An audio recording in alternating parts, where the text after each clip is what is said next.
Hey, everybody. My name's Eric. This is Eric right here, and this is Eric's amazing hair, which is going to get shaved down pretty soon. Then I'll be a little more Jason Statham-y. Yeah, I'm making a game. It's a good game. It's 51% done. I just updated, my little status screen with recent progress. I don't do it all the time to update all those little numbers and stuff, but the overall number has gone from like 49% to 51% with this last update. I've got just pretty close to all the levels that I go into the game. I've just left a little bit of allowance for me to come up with some idea that just like really amazes me, and I'll put it in. I'm gonna demo the level that I completed last night. Let's demo that. That's the thing I do in the stream, is at the beginning I always just demo recent progress. And then after that I get to work. And this stream, that's what we're going to do, like so many other streams. This level I call Sky Altar. This is how you start it. Okay. It's midway through the game. You know a lot of things as the player at this point that maybe the person watching the video wouldn't know, but these blocks here, they can be pushed. I will push them. It's hard to see what's going on yet. I understand, particularly if you're not used to how the game looks. The circular things underneath are block pads, and they are locations that blocks will go to if they're destroyed. This is a 3D puzzle solving game, so very detailed view of a 3D environment that contains puzzles. And other times it contains creatures you have to fight or run away from and stuff like that. But this one is focused on spelling words. And there's a 4x4 grid up here of where the blocks all fall down to. And you can think of it almost like a slot machine, where each one of these columns, it's possible to move it, and you want to be able to spell some words with it. And I'll show you the words that you want to spell. So over here on this end of the level, there's some things with words on them. So these things that are translucent with letters on them, they will become solid if you spell the word with the blocks that I was just over at. Okay. It tends to be a good thing, not always, but it tends to be a good thing for these ones that are laid out this way to be closed, because then you can walk over the top of them. And it tends to be a bad thing, but not always, for these ones that are arranged vertically to be closed, because then you can't walk through them. But sometimes there's other reasons to have them closed or open. But they both operate the same way, the ones that are vertical or horizontal. Spell the word on it, and you can, you can maybe walk over these bridges. Okay, so this thing over here is the level exit. I'm trying to get to it. And I will go back and spell the one word that would let me get to the level exit. And there's a bunch of other words there too, but they're part of a bonus challenge that isn't necessary to complete the level. But you can do it if you want some extra juice. Hey, Jay Gulver. I don't know if I pronounced your handle right there, but what's going on? Alright, let's see. So if I want to spell love, I can destroy any blocks inside of this little matrix here by just pushing them onto the altars. These swirling things are called altars. So I'll just destroy one to show you. I'll get rid of F. I'm doing pretty good. In fact, I'm in a good mood. It's the start of my weekend.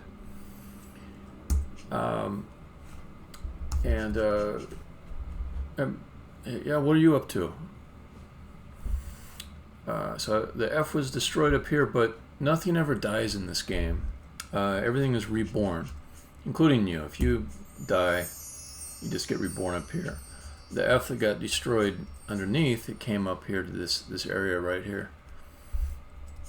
Because that was the closest block pad that matched the letter. And these are things you figure out in the previous levels that come to this one. This one is fairly far into the game, so it's not maybe perfectly intuitive, but you would have learned stuff along the way that would tell you a lot of the same things I'm telling you. Okay, so I want to line up these letters so that L-O-V-E is all together. I can see that I can take out Y and O will come here, R, O will go down, and V will be here. I'm going to try to line them all up on this level. So Y, R, and then B, T, U can all go.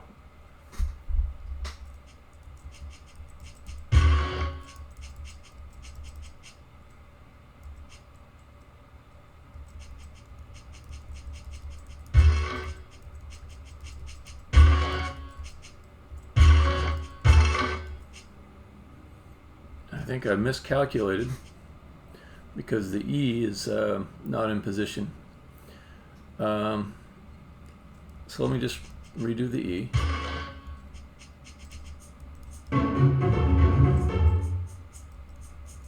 Push these guys back down.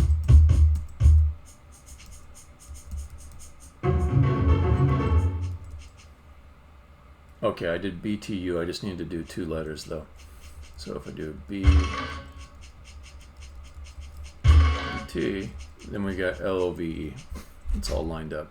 So now that L-O-V-E is spelled, I can come back over here. I also seem to have spelled the word N-O. And I don't think I'm giving away too much. Oh, yeah, the exit gets loud when you get closer to it. But in order for you to get the bonus, or the present that's hidden away in this corner of the level, you'd have to spell out all these words simultaneously with that block of 4x4s, with that 4x4 block. Ah, I fell down. Alright, so then I come over here and bam. Oh, I forgot to call attention to another improvement.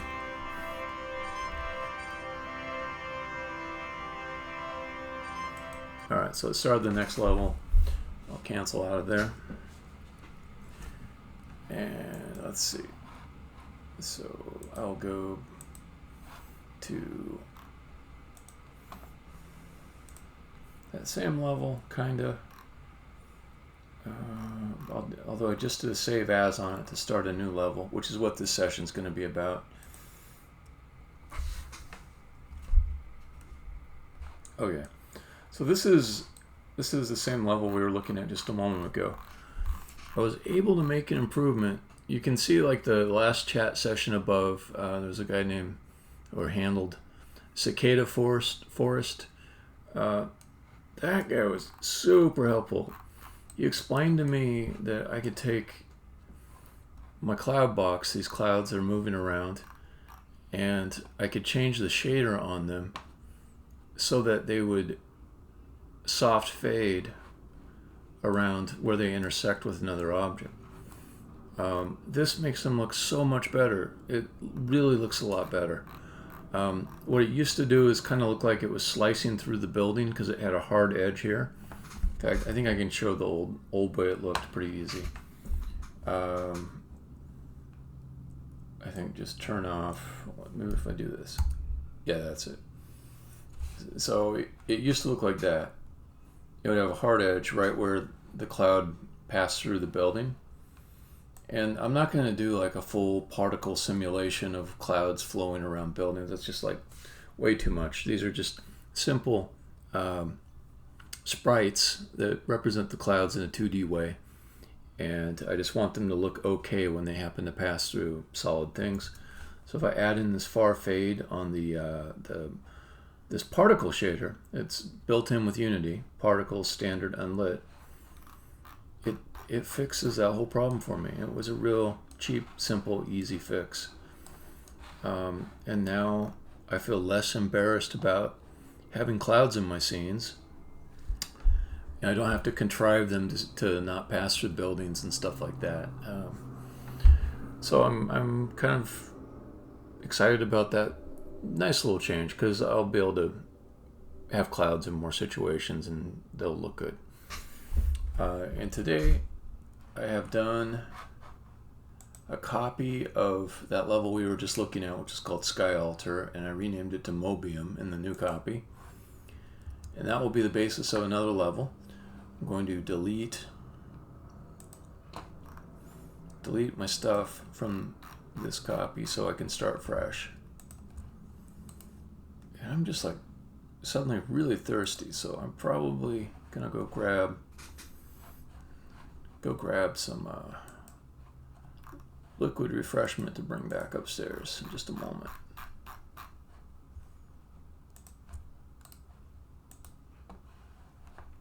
All right. Let's leave you, whoever might still be here, with something interesting to watch while I go downstairs and grab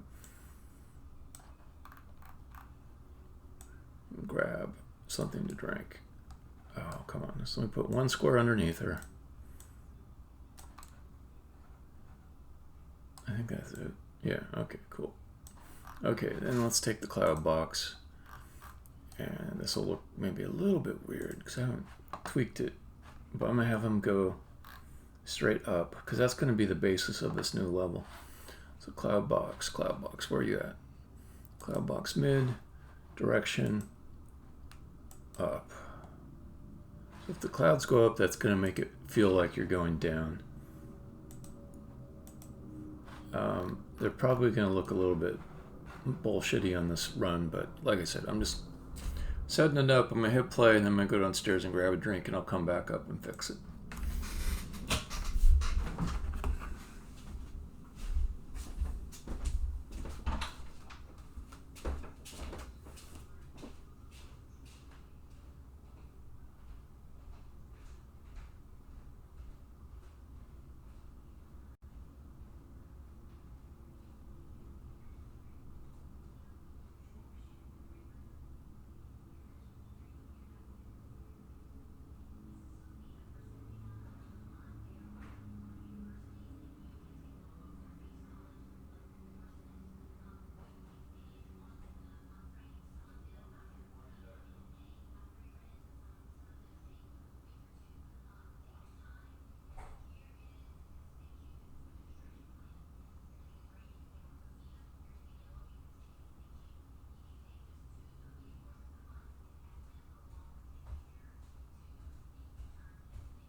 Alright. I guess it's moving up. It's very slow. Let's see if I can make it a little more interesting.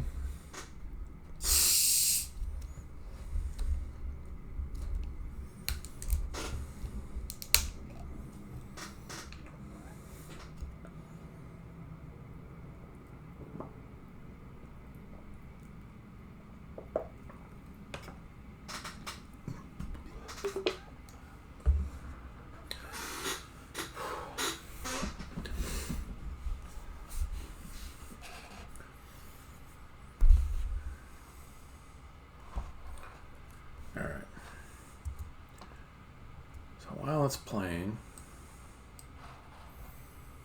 let me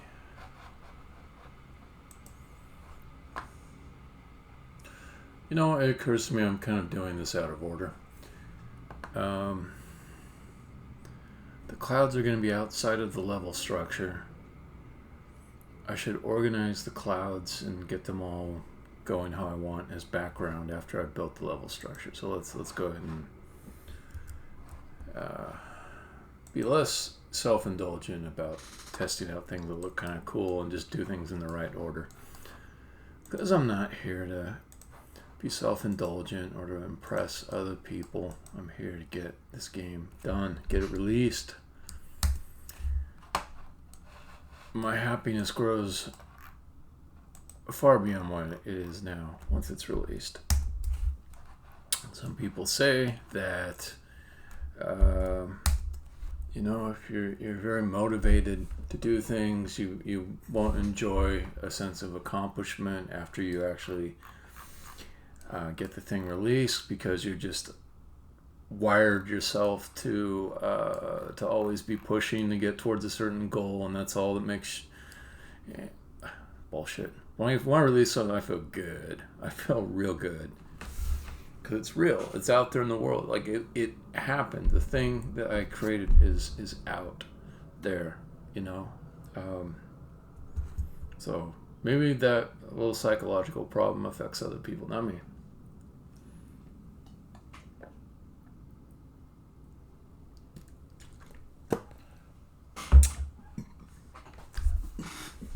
I love the ship.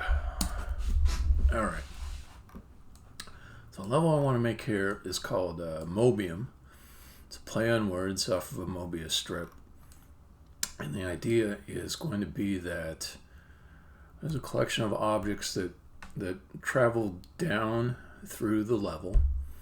And at the bottom, they kind of cycle back up to the top. And you get inside of this pattern as a player. After a while, you kind of understand how it works, and you end up manipulating things as you go down in order to produce a certain outcome that lets you beat the level. Okay. Now, I have this recurring symbol in the game, which is supposed to be sort of like this world's equivalent of a cross, like a holy symbol. And I decided I will name it the Early Mark. And I've got my reasons for that particular name, but it's supposed to sound like a little bit mysterious. And later on you understand why it's called that, but story reasons for it. Okay, let's get rid of some of this stuff.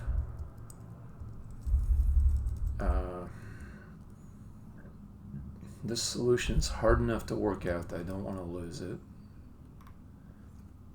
Here, let me take this and Chickadeau's comments and stick them down towards the bottom.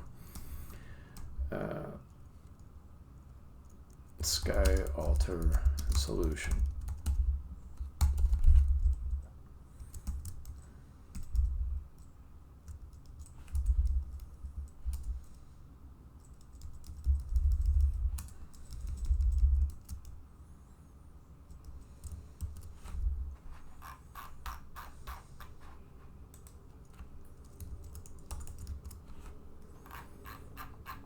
Okay. More. Another new level. I unshelved Victory Tears because it's a good level, but it didn't make any sense without some other things added and introduced in earlier levels. So it needed the player to understand crawl spaces, so I created a level for crawl spaces.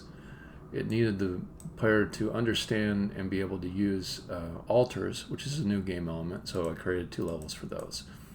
So that gave the player enough background that when they got to Victory Tears, it would be reasonable for them to try to solve it and not be a frustrating experience.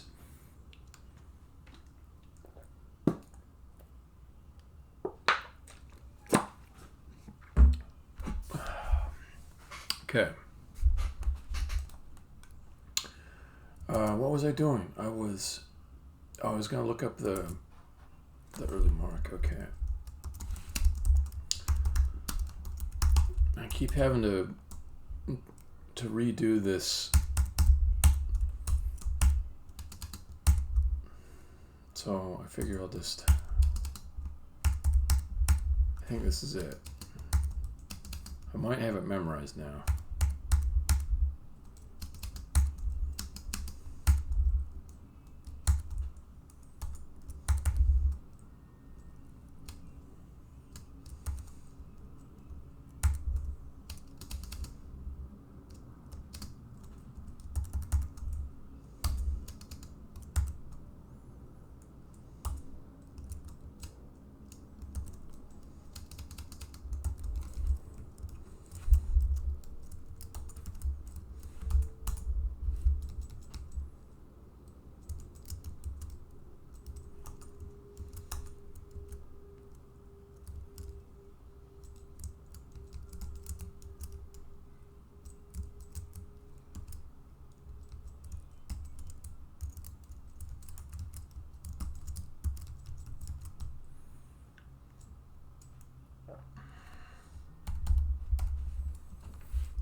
think this is it. I'm going to double check it in a second.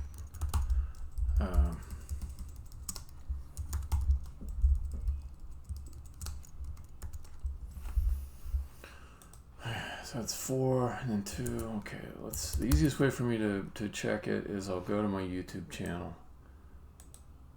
I do not know what the hell is going on with YouTube. It's like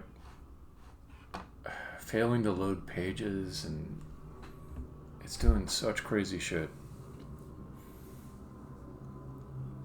Like here, I'm going to YouTube. Well, good thing nobody else uses YouTube. Good thing it's just like a tiny little site that nobody really pays any attention to. I mean, what is up with YouTube? Exit the page. Okay, close you. What the hell is wrong with YouTube? There we go. Okay, I guess it's gonna load. Your channel. Alright, the reason I go to my channel is not to wallow in how cool I am, but to look up the design here of the early mark. That should be it.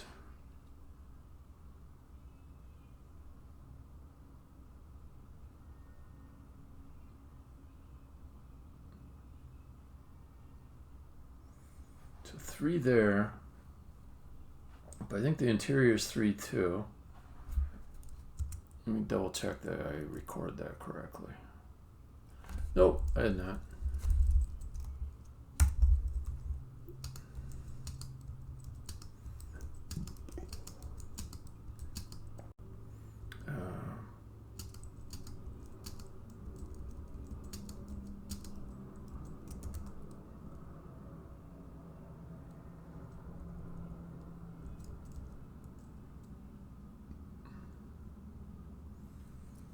Alright, what's it online? No, thumbs off. Oh, this site is only 2 on this. Okay, it's all got to be 3s. 3s. 3s.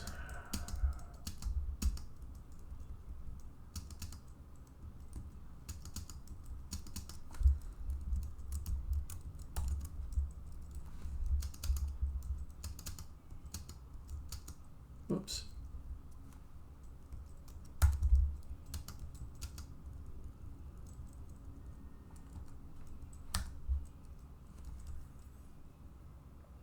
Oh yeah, that's what I'm looking for.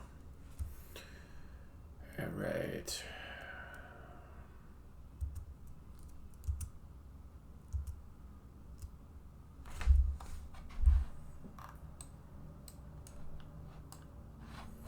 So let's also get rid of the buildings. Did I do that? Yes, I did. Okay.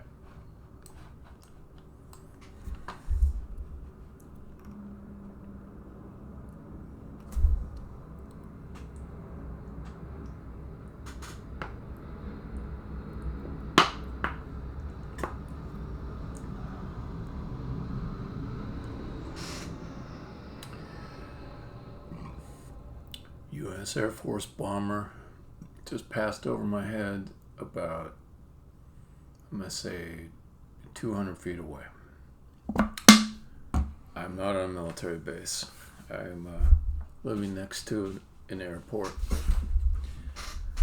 Not like a consumer or passenger airport, but a airport where everything else goes through. Military and shipping. I don't know what the name of that type of airport is. But I'm not like an aviation nut, but it's still interesting. I see a lot of cool planes very close up fly by me. Okay, so we got letter bridges.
so then it's gonna be 3.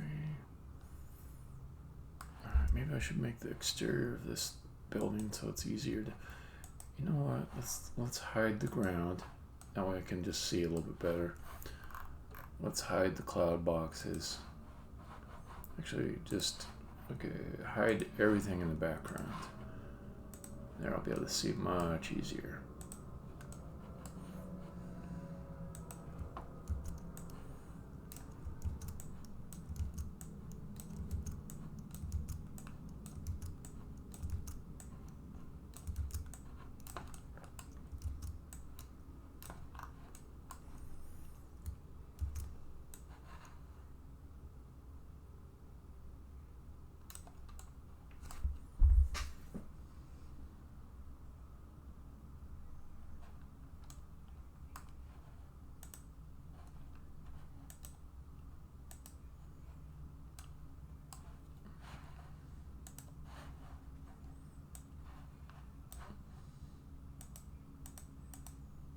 I'm realizing too that I don't want to build the border of this. I want to build the interior of the early mark. So that means that this should be smaller. Oh, stop.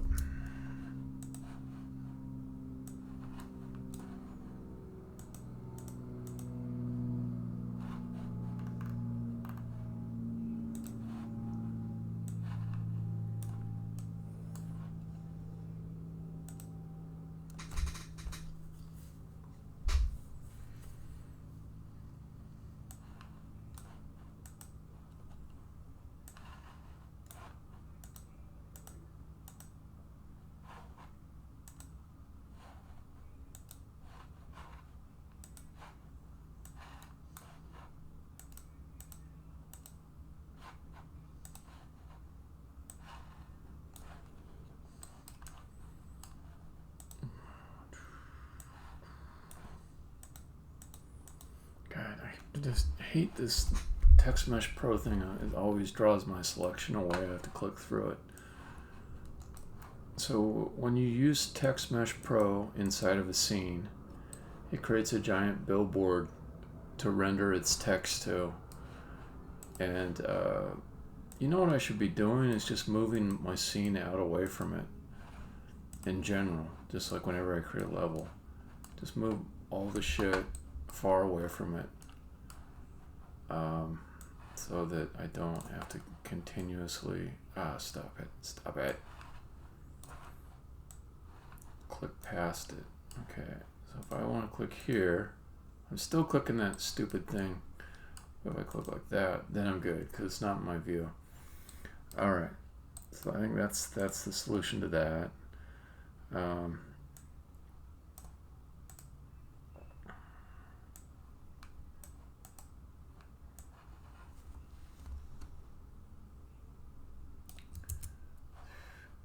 I'm doing the interior of this thing. Let me see what that's supposed to look like.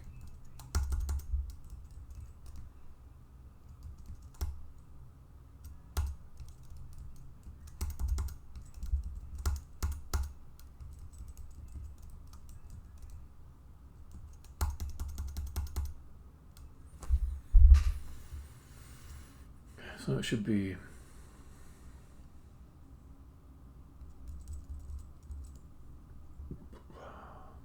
2 rows of 3, then one of 1, 2, 3, 4, 5, 6, 7, 8, 9, 10, 11.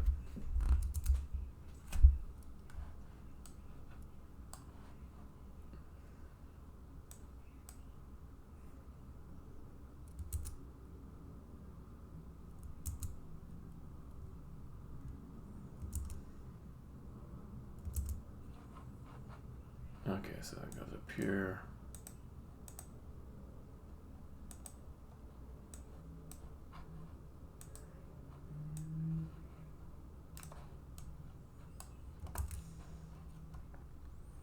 This part has got 1, 2.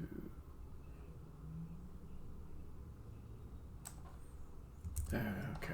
1, 2, 3, 4, 5, 6, 7, 8, 9, 10,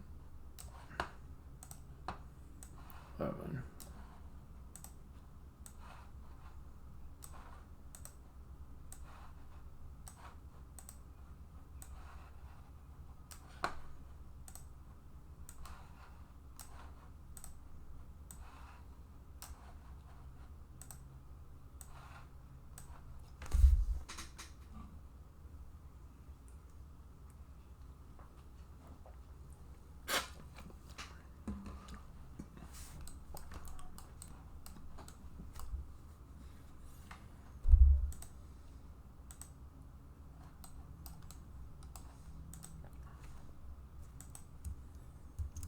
Okay, 4, 5, 6, 7, 8, 9, 10,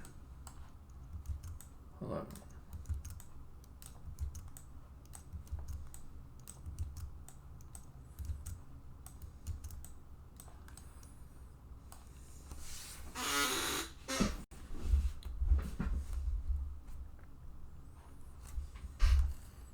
It's going like this. This feels off. Because this is going 1, 2, 3, 4. That's 5. 3 here. Maybe that is right. Let me double check.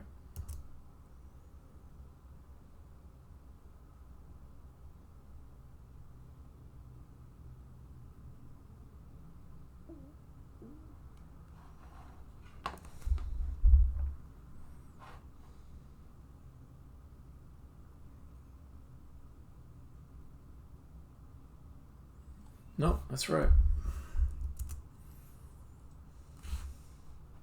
I didn't think there was so many spaces in there, but I guess there is.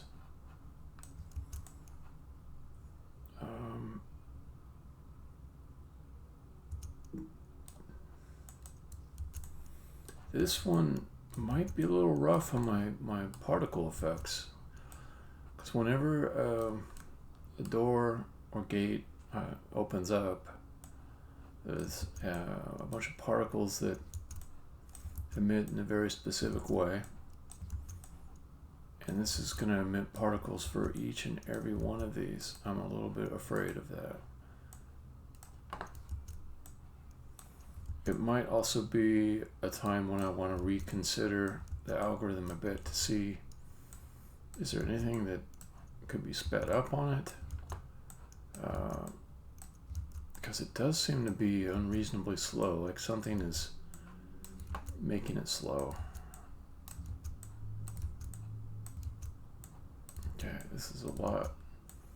But I think this is probably similar to the other level I had that had a bit of a slowdown when you got, yeah, I mean, it'll still play.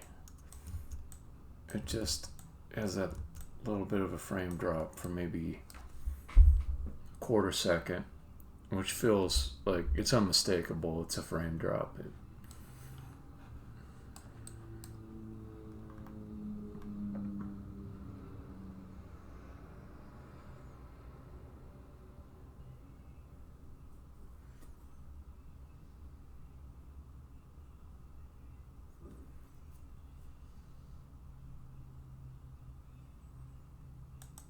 Okay, so right in the middle, I'll put 1, 1.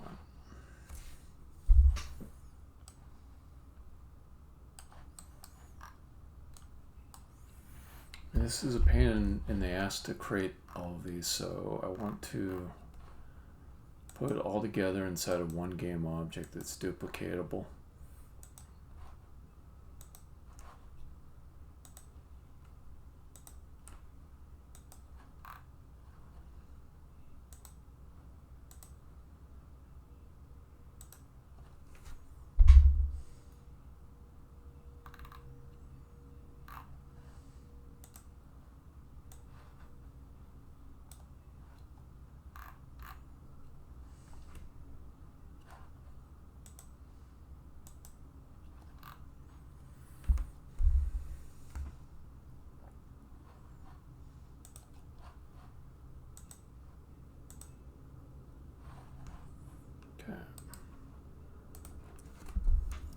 Tier.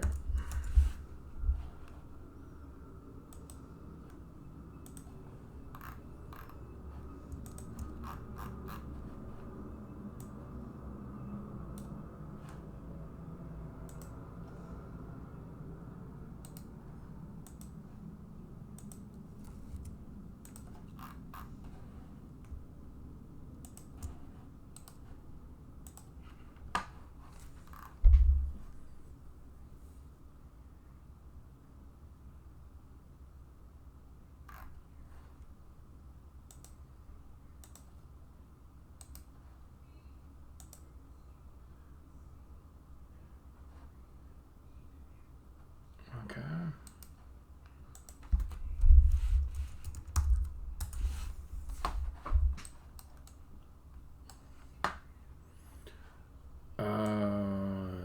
The tower level. The one from last night? Oh, the deep pit? Yeah, that was controversial, that one.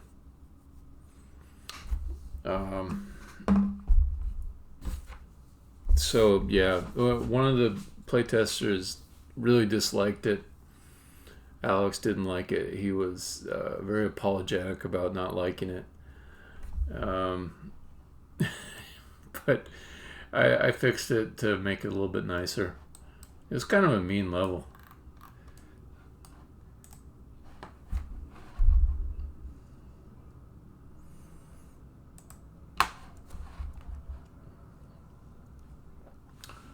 But there was one, and I decided not to show it on the stream because it's a spoiler, but like the very last level, the other tester, man, he was upset. Yeah, he was just like, I'm really trying to do this level to be a good tester, but man, this is so friggin' hard, and I end up just entirely redoing parts of it. But now everybody likes all the levels until I give them something else that's terrible.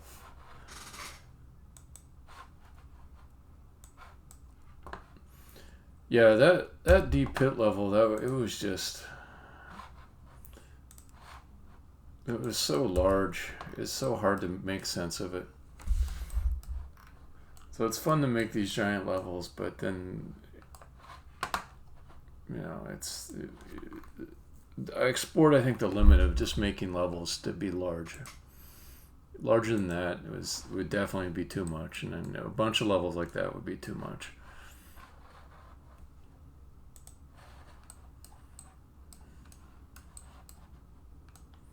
Okay, that seems maybe okay. Let's see, what's this? -7?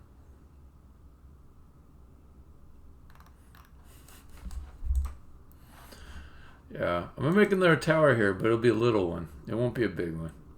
It's only gonna have 4 stories to it.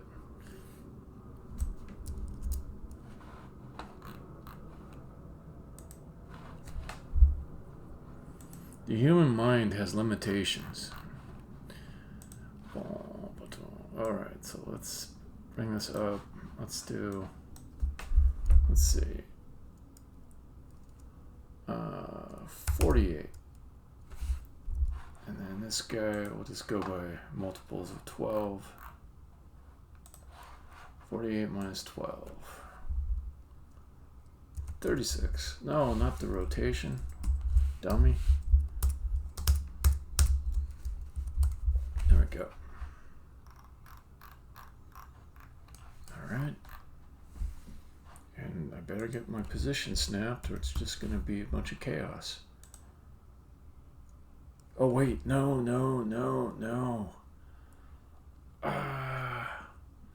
It already was snapped. Dang it.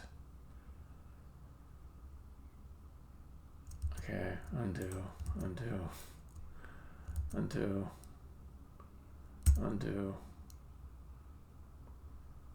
Oh, just delete tier 2. Damn it. Alright, tier 1.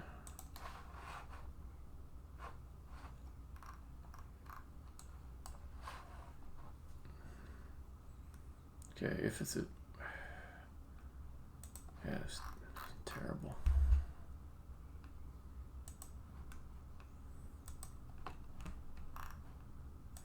Every time I roll up a bunch of game objects inside of one, I always have problems like this. It's just basically alignment problems on the tier, on the 1 meter marks. Okay, so I screwed up the Y, but I can fix it. I haven't screwed up X and Z yet. Good. Okay, so those are still fine. Alright, so this guy, I forgot to snap it before I reparented everyone. Let's have it line up with...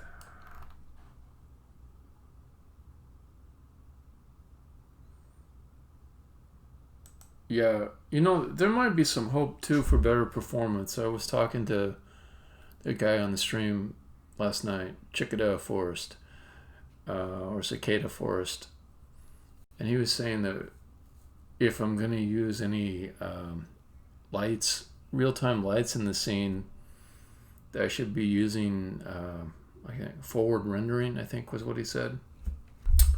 I took some notes. I'll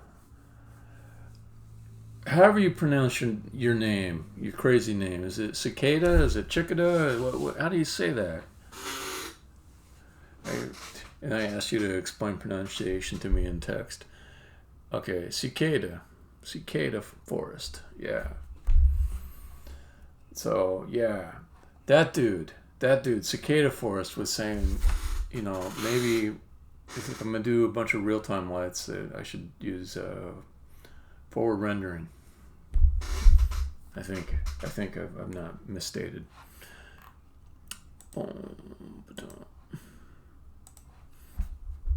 Deferred. Okay. Deferred is what you said. I took notes. I can go back to my notes as well.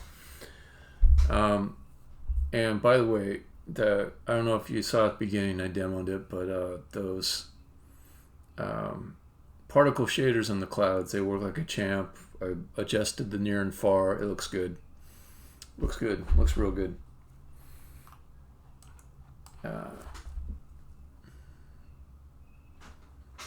Yeah. So let's see. Let's get these under a game object so I can duplicate them, but this time I'm not going to mess up. I'm not going to mess up the snapping on the parent object. Okay, so copy.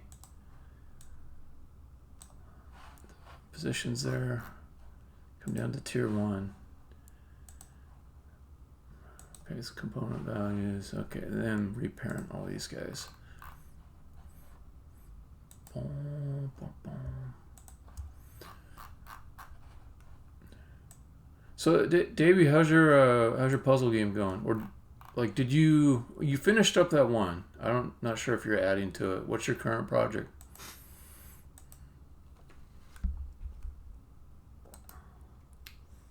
Okay, let's duplicate this.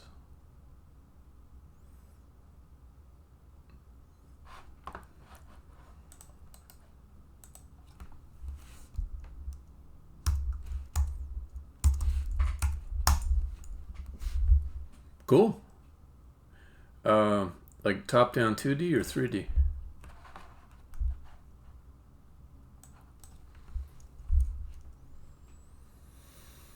Alright, so let's see. Tier 2 we'll put it 48.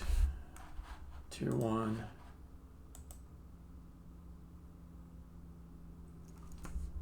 64.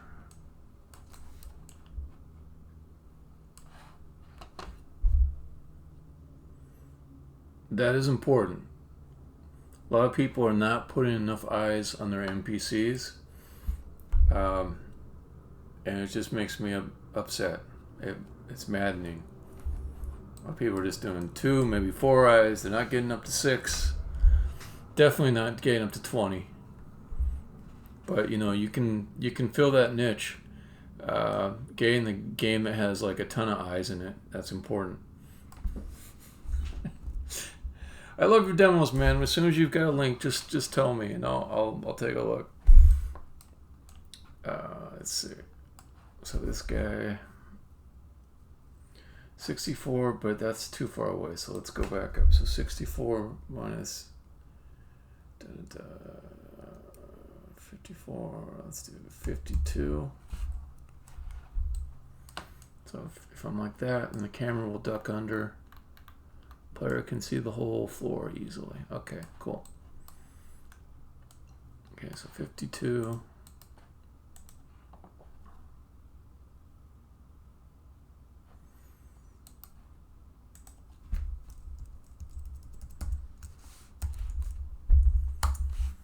Okay, so then it goes down to 40. And then the last tier.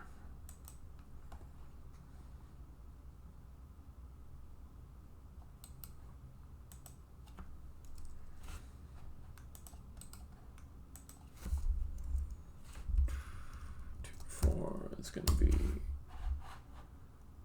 28. So I should evenly space them.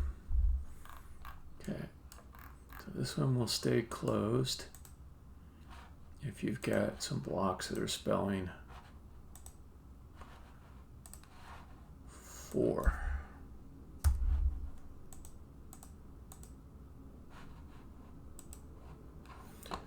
I just finished up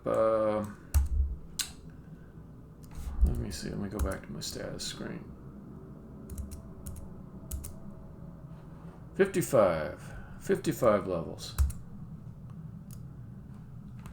I think I'm well over 20 hours of playtime now, which was my goal. So I'm just trying to get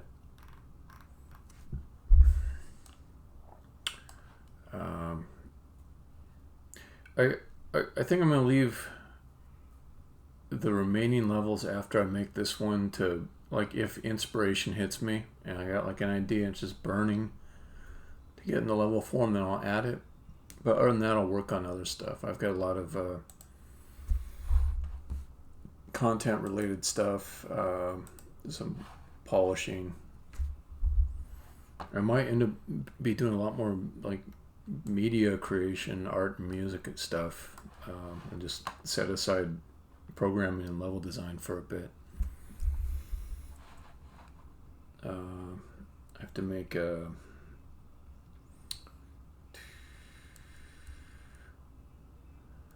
kind of, but I'm like so oriented to the game just like existing in the real world and people enjoying it that I don't mind the build up on one project. Like it's about finishing this one project, you know. And honestly, it's meant to be a franchise. It sounds grandiose to say that, but I had a franchise before. It's not that ridiculous for it to be a franchise. So I will probably be working on this for years, just maybe a decade plus, sequels and DLC and stuff like that.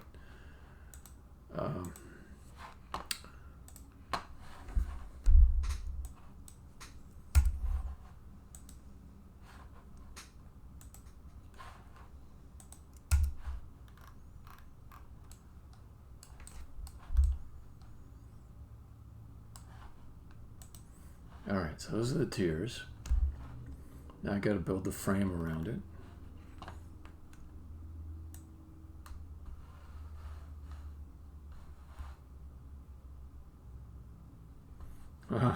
That cheesy stuff.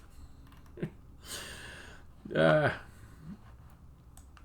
the DLC, it's like, oh, special Halloween edition. Yeah.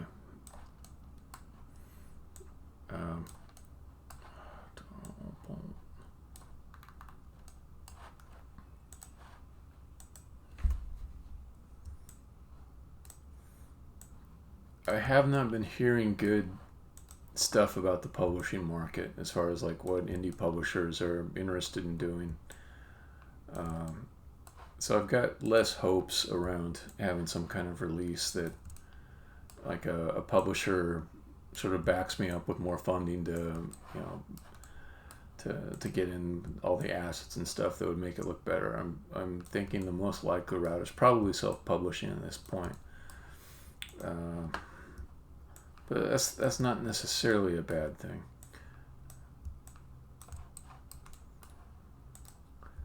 We'll give it a shot though. Yeah, I'll get a short list of people to contact, and I'll give it a shot. You know, I'll see what opportunities are there, and I think the most likely outcome is I'll probably get a few bites, but the terms that they'd be interested in negotiating aren't anywhere close to what I would want. Which, I don't know, that makes me sound like some kind of asshole prima donna. It's just more like, I don't know, I think like just do a market boom on release. I'm not sure what that means. What do you mean by market boom? Maybe I should Google it.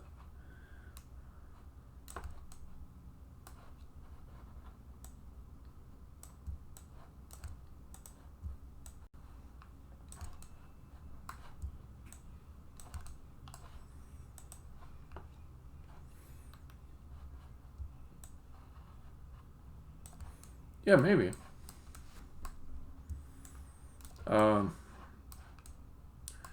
There's a thing too. If I look at like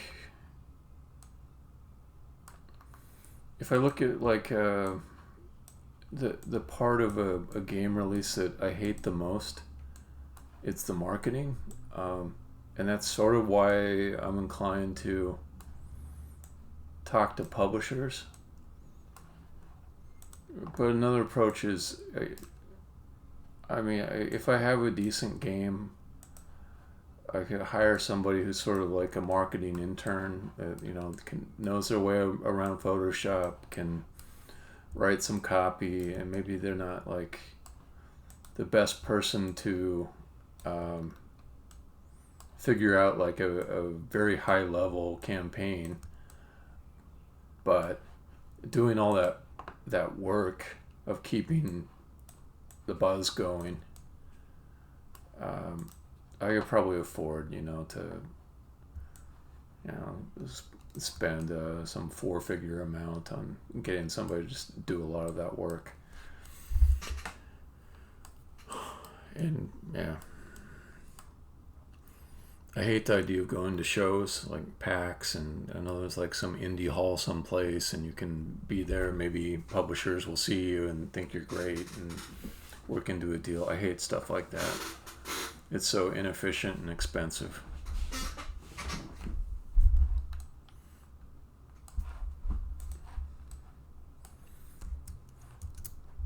When I was doing marketing for Drod, yeah, it's so damn expensive. Like it's almost a good thing, like with lockdown, that all those, that all those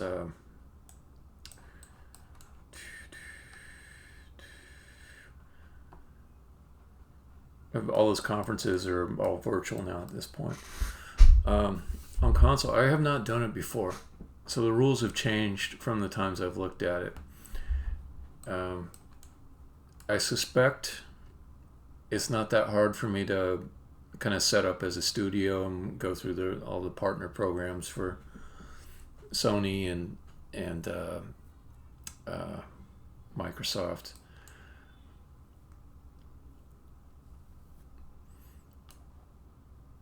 Oh, that's cool. So are you looking at self-publishing too?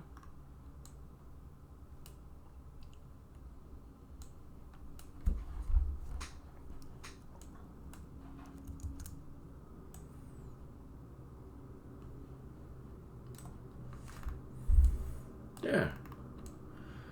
So, but it's really it's mentally exhausting for me. The whole thing of look at me, look at me. You're just all the time in different forms saying look at me, or look at my product, which is so cool. But it feels like you're saying look at me, which is not. It doesn't match my personality. be running around saying, "Look at me, look at me, look at me." You know, I hate it, right?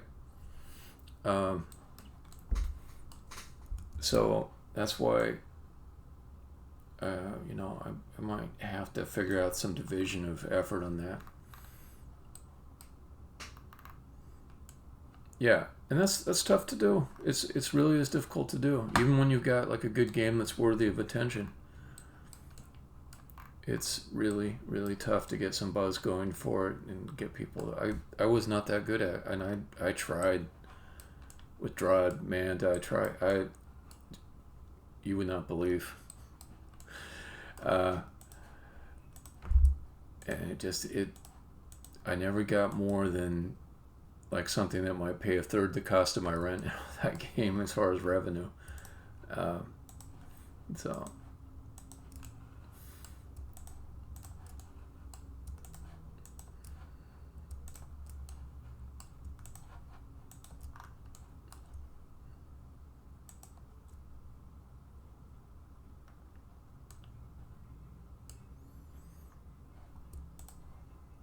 Yeah, maybe.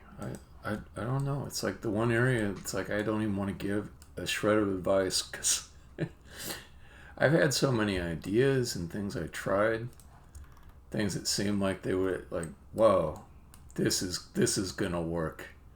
You know, like, okay, you get on a certain podcast and you get an interview, you send out press releases, you make deals with certain distributors and they get you into different markets. You go to trade shows, you come up with creative ideas for a contest and promotions, done all that shit, all of it. And Drod was, it was not like, there was nothing else for it to compete against. There was nothing like, if you made a first-person shooter today, you would be destroyed by anything in the AAA market unless there was something particularly unique about your first-person shooter. Like, there's just no reason to make like you know, an indie Fortnite or something like that unless you've got some hook. And Drod was all hook, and it was a high-quality game. Is a high-quality game, so it should have been a good contender. But I never cracked that.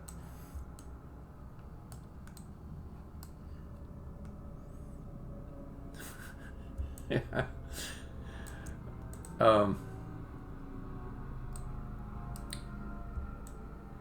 That sounds good. It also makes me despair a tiny bit, like the amount of importance it might be associated with having a good animated GIF. So that would mean your game really needs to have a visual hook.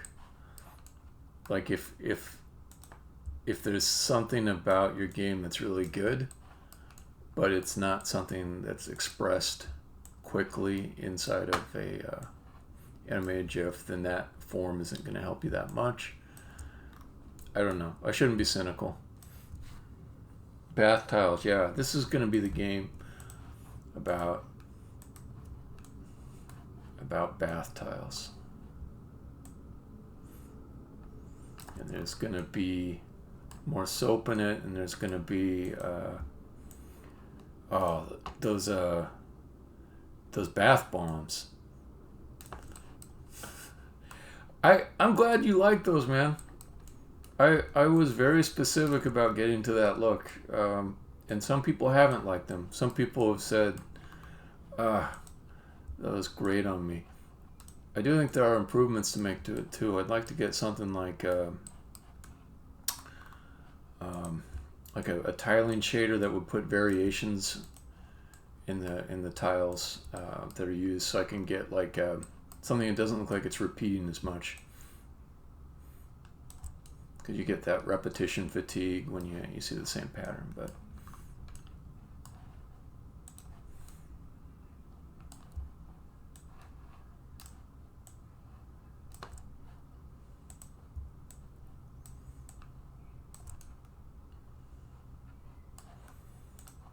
Oh yeah, gonna do it upright. And I'm inspired to use more clouds outside of the level too. With that soft particle option that Cicada introduced me to.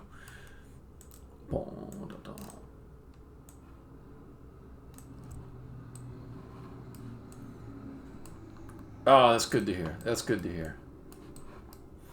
Yeah.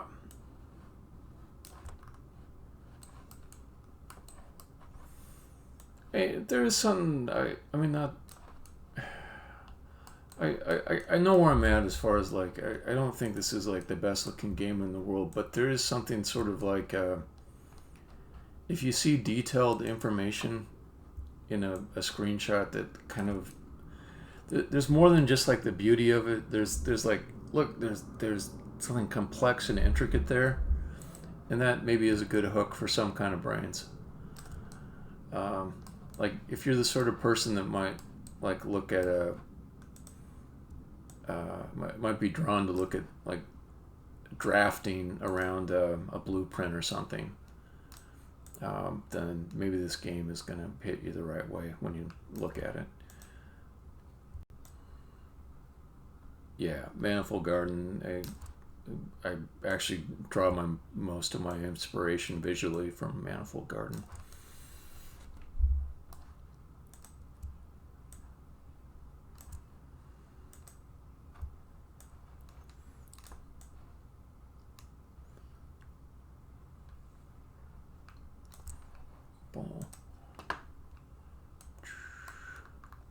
But hey, Cicada, what are you working on? If you don't mind talking about it, I'm just kind of curious.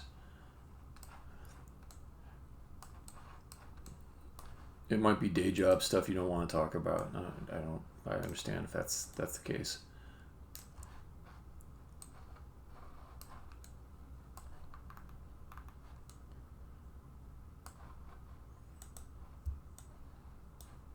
Interesting. Interesting.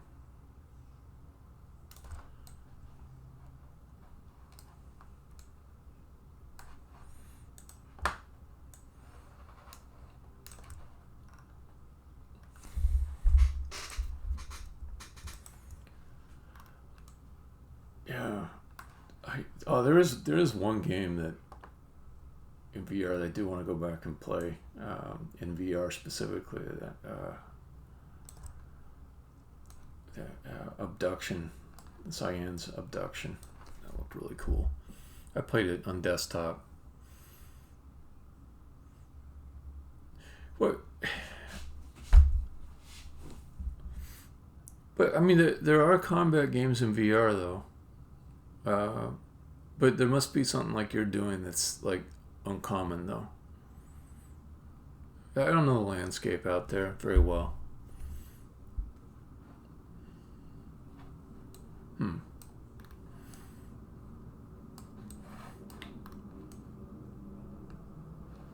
Alright, so we got all that.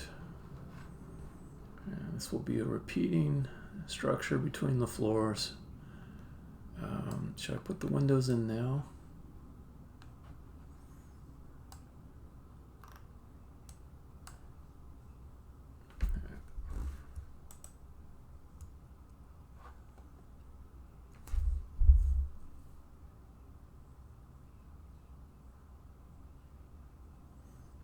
This is the kind of thing I like.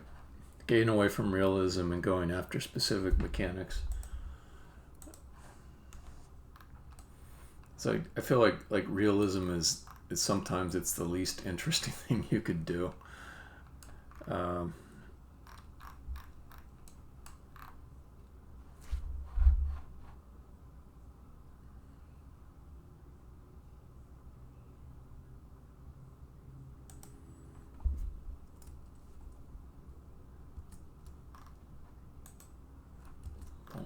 Okay, so we got that. Then let's see. And this guy, I'll replace it with the one on the bottom, which has got the parts coming up.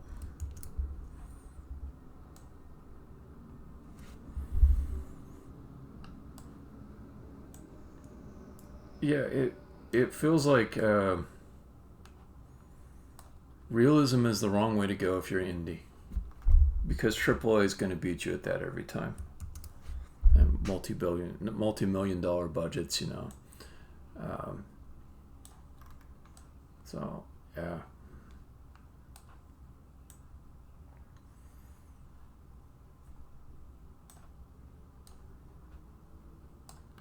Okay, so that's on 2.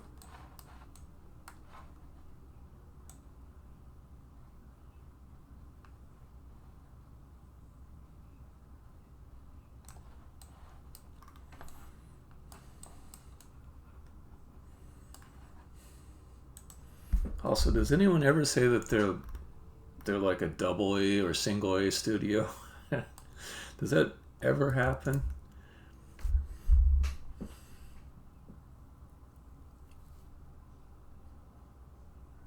KFC console exclusive.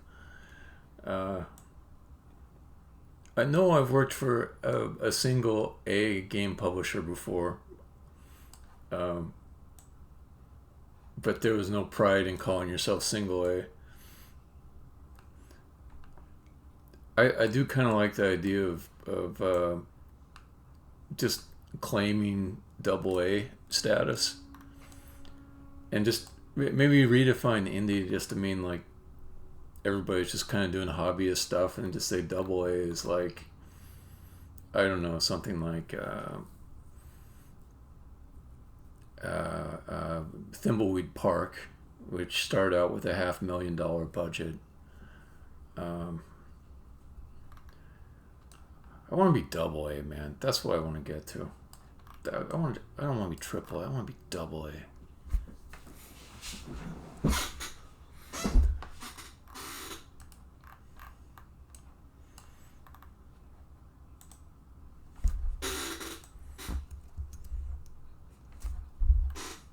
I've been indie. I've been single A. When do I get to be double A? When do I get to be 1.5 A?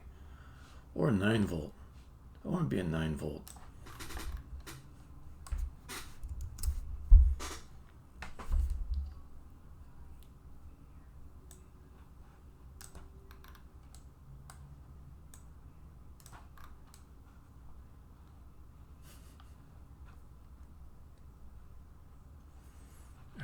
I think I got the structure right. This one's going to be a little bit tricky. Okay. Here I just feel I'm almost ripping off Manifold Garden style. But it's not overdone. There's room for me to reuse some of that. That's beautiful work. I love Manifold Garden.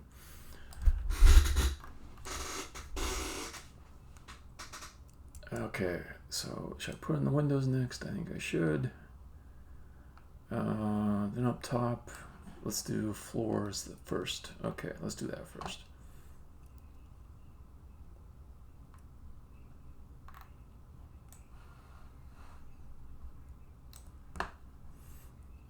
No, it's a letter bridge that is open, which makes it translucent.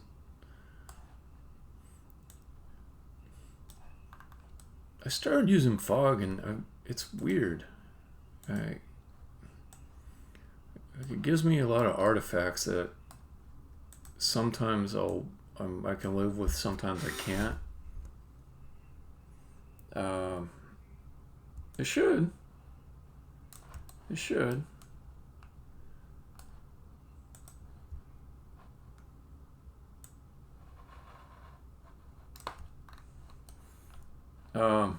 Probably, yeah. I mean, my test is like when I'm mousing around inside the editor, there's no it will not work on Davey's laptop, probably. I feel like I'm leaving Davey out whenever I go like this. It's like, oh, poor Davey. But I should try that deferred rendering thing that Cicada was bringing up.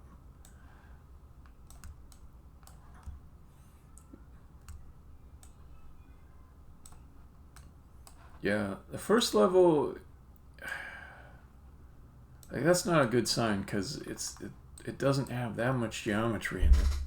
Most of it's hidden when you start too. So I don't know. That's not a good sign. If the first level's slow, it would only get worse. It plays pretty great on this $600 Windows gaming machine I bought. Huh. So maybe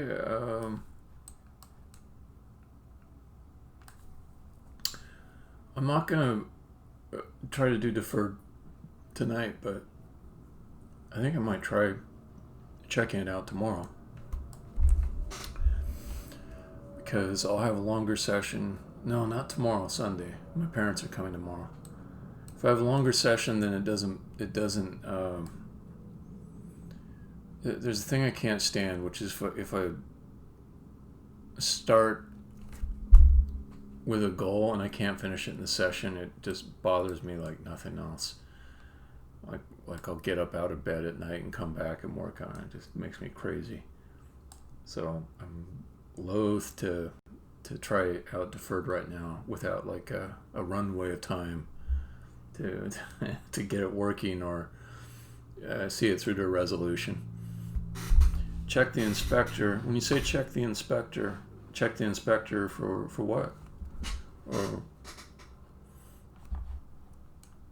okay, up here will be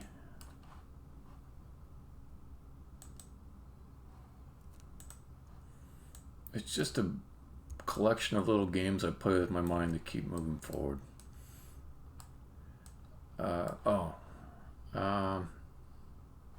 Well, here's what I did look at the other night, and is the stats here. And then Cicada pointed out that the batches I had on that other level were crazy. So I did run like the performance profiler once, and I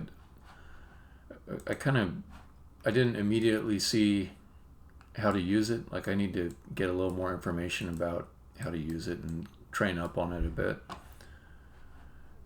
Like it wasn't actionable to me to begin with when I looked at all the little numbers on it and things they were talking about. So I just need to be less ignorant about how to use it. Yeah, the profiler. I did run in the profiler. That's what I was talking about. I was just kind of like, I saw all the numbers and I'm too dumb right now or too ignorant to make good use of them to change things.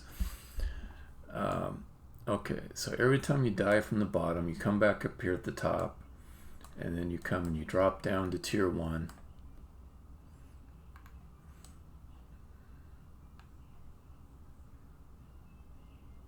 Okay. I don't need to put in all the windows yet. I should wait to put those in because well, no, I do need them because I got to catch blocks. I know what I'll do. Just to start out, to get it going, I'll get the basic concept of going through from top to bottom working.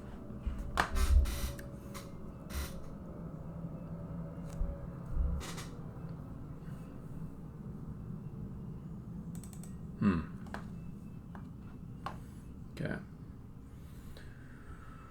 Oh yeah, block pad small.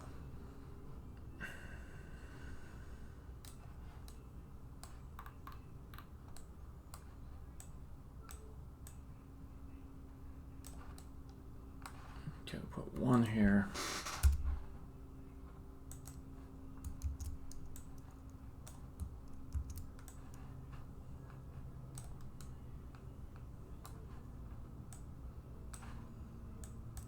Two here.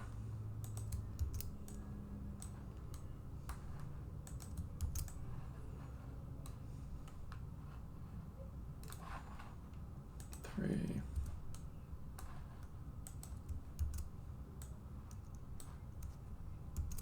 Four.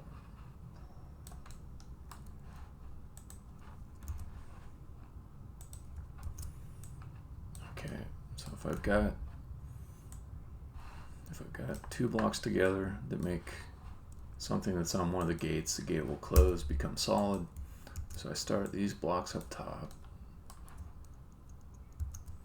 Don't know if I wrote code that'll fall through the block pads. I'm not sure. Be interesting to see how that works.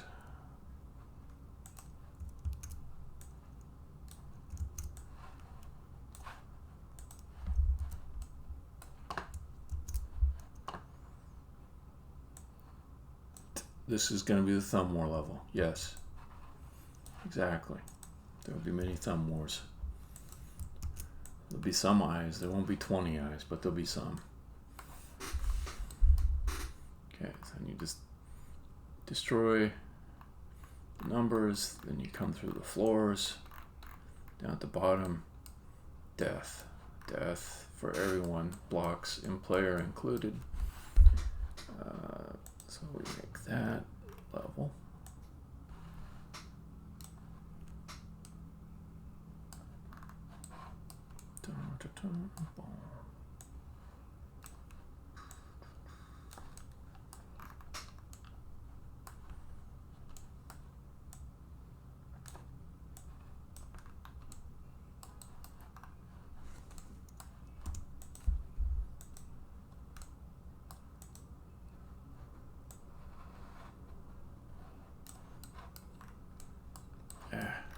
What's the best view on this? I like that, I think.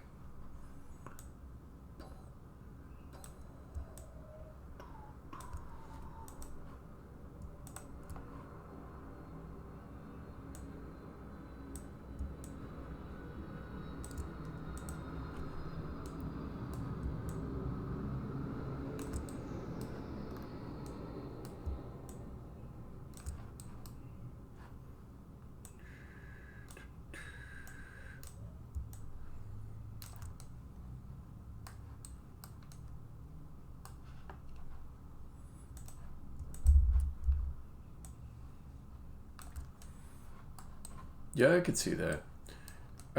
I kind of left for like maybe again,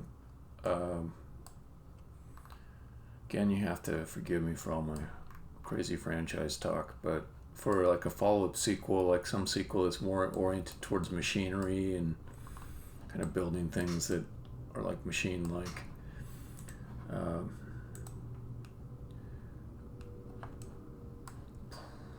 So yeah, maybe something like that. This one, I need to stop adding game elements. It's time to start polishing it up.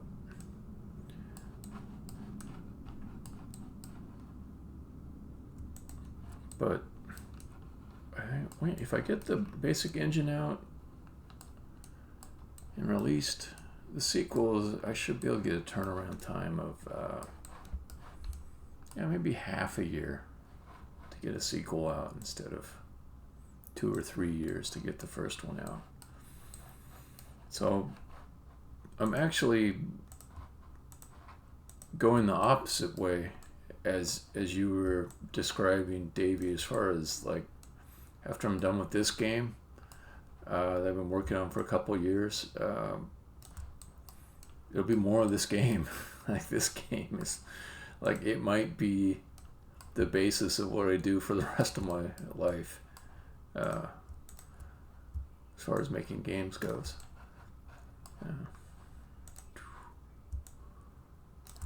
So I'm trying to build it to last with the architectural decision so I can support that.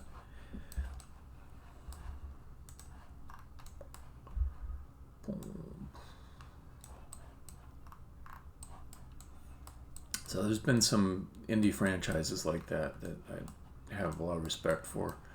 There were a bunch of role-playing games from a company called Spiderweb, and they built the engine. They made small improvements to the engine as they went along, and most of the things that got released in their sequels were content updates. So, you know, that guy built a living for himself.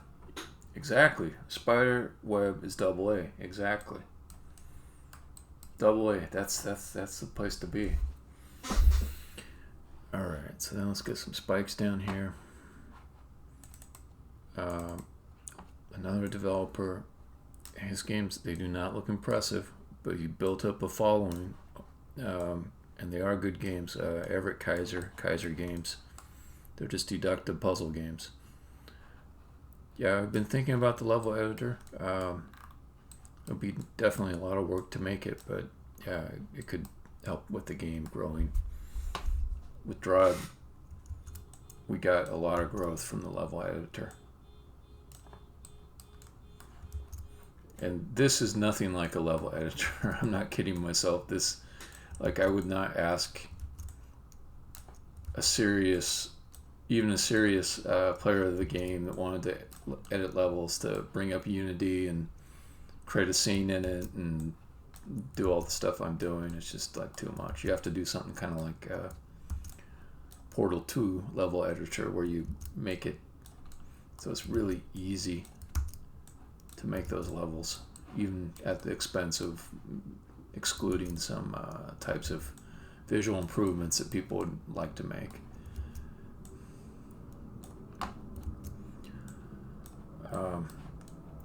Well, in my case, it would mean that I need to do the opposite of what the game currently does, which is it looks at the stuff in the scene and it creates data structures to represent the level that can be operated on more efficiently than, you know, looking at like triggers and colliders and game objects and all that. So the opposite thing would be to look at that data structure and instance all the game objects and position them and set them up so that they match the data representation.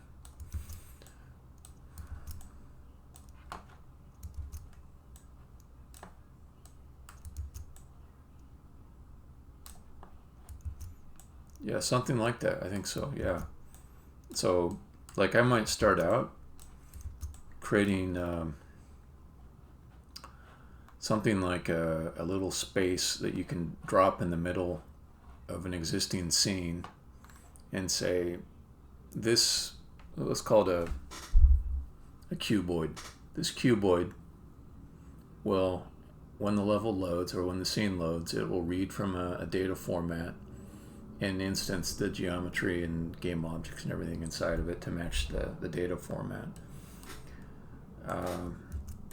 And then, you know, I could come out like with a version 1 of the level editor that just covered like some subset of all the functionality that I can get inside of the scene, and that would probably be okay. Because some things are just really hard to make into like a nice level editor type thing.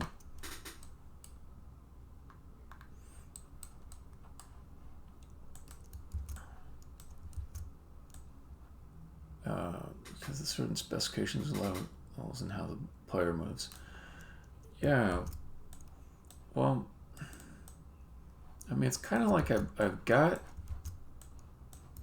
the format already for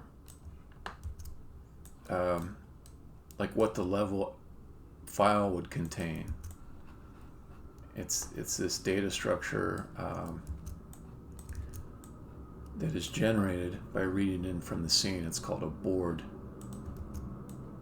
So it's like serialization is written but not deserialization. You could look at it that way.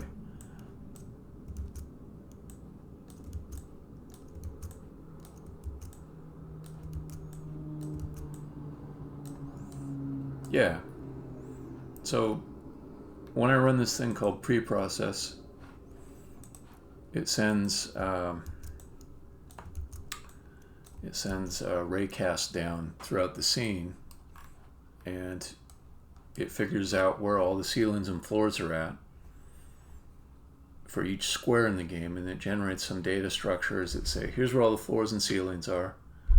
All of these objects, like these spikes I've been laying down, they have a script in them called spike discovery, and it's sort of like it's going to register with the thing that's loading the board. So when the scene loads, it says, okay, there should be a spike at this particular square. Then it updates this thing called the board, which is the logical data structure. So then when I'm playing the game, you know, and the player lands on the spikes, it's not like there's a check for a collider being intersected by the spikes or anything like that. You just have the game logic just do a lookup at the column row height, you know, the coordinate system of the board, and say, are there spikes here? And if there are, then player dies. So the gameplay itself is, it can even run headlessly. It doesn't even need the scene. And in fact, that is done.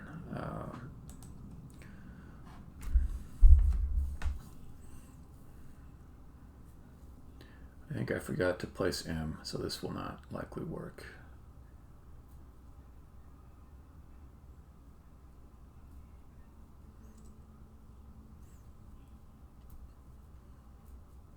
Yeah, I have no idea how I'd do like multiplayer in this game, but yeah, in theory, yeah. Yeah, I put the player in the wrong spot. Let me start her closer.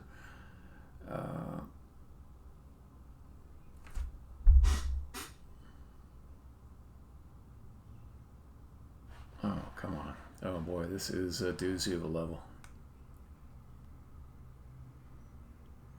Oh, Photon for the multiplayer. Yeah, it's not the communication that I would worry about, although that might be helpful for something like that. It's just that the game uses something that's like turn-based, so there isn't like really a way for everyone to be in real time moving around each other without violating the puzzle rules of the game.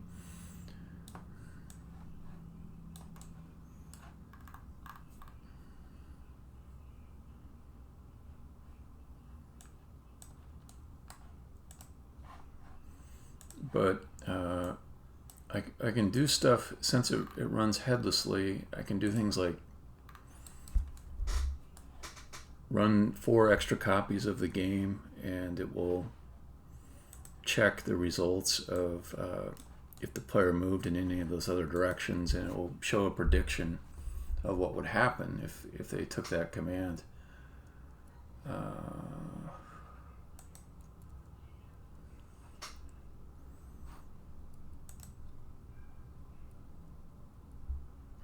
Okay, we'll pre-process the level. But there's an error, it said. What's the error?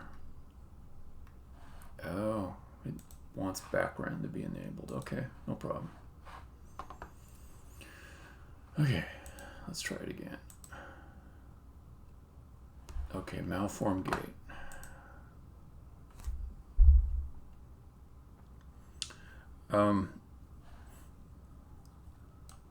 You keep falling through these levels, and you got to figure out how to arrange blocks as you fall through. Which one is it? It's going to be... Do I have the... Dang it. There's so many pieces in here. I need to have it pass the context in this log so I can figure out which one it's talking about, I think. Okay. Malformed. Nope.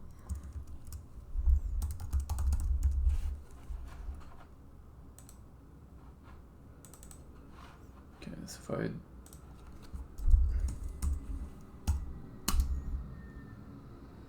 There we go. Letter gate. I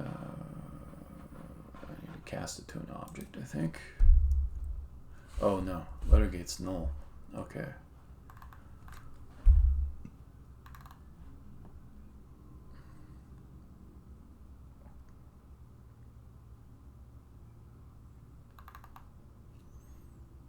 Okay, I tried to close connected gates. And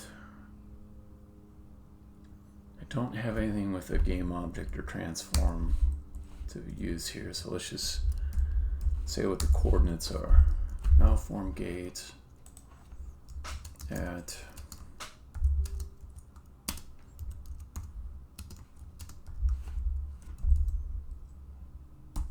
okay.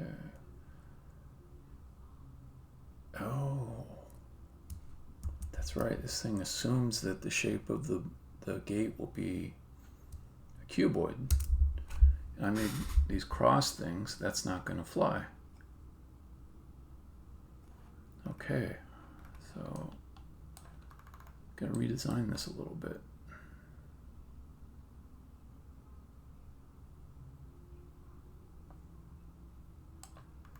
Let's just get rid of some of these gates.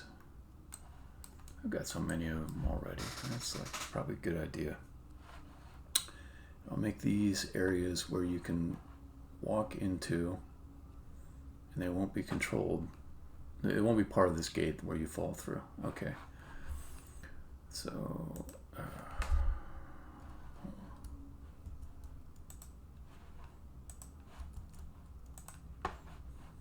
this is going to be boring. I have a bunch of these guys to delete. I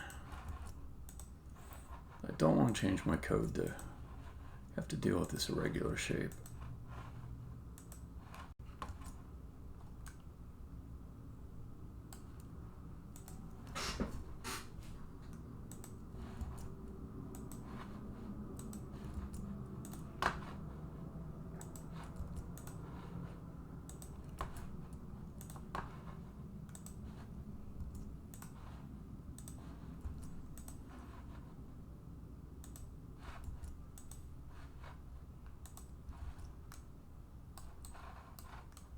I feel like I gotta cut my hair. Like every minute I feel like I need to cut my hair. Errors down here? Here, I'm gonna help you out. There you go. No more errors. They're all gone.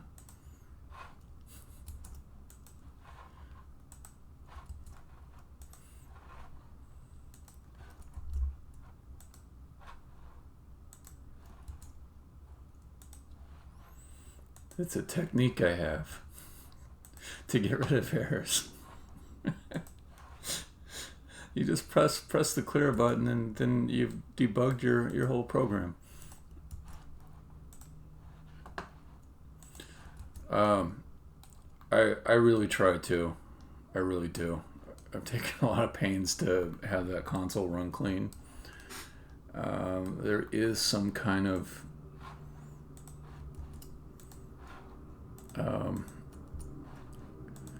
error in the interaction between ProBuilder and Unity, that those two companies, they need to work it out, and it pisses me off. I can't get rid of their stupid error. And I looked it up on Stack Overflow. I know. That's why I'm like, it's the same company, right? You guys are all on the same team. Just figure out some way to not embarrass yourselves, you know? I like the ProBuilder team too. Yes, I am. Yeah. There might be an update for it too. I heard William Cheer saying he just installed some updates, so I should probably check on that.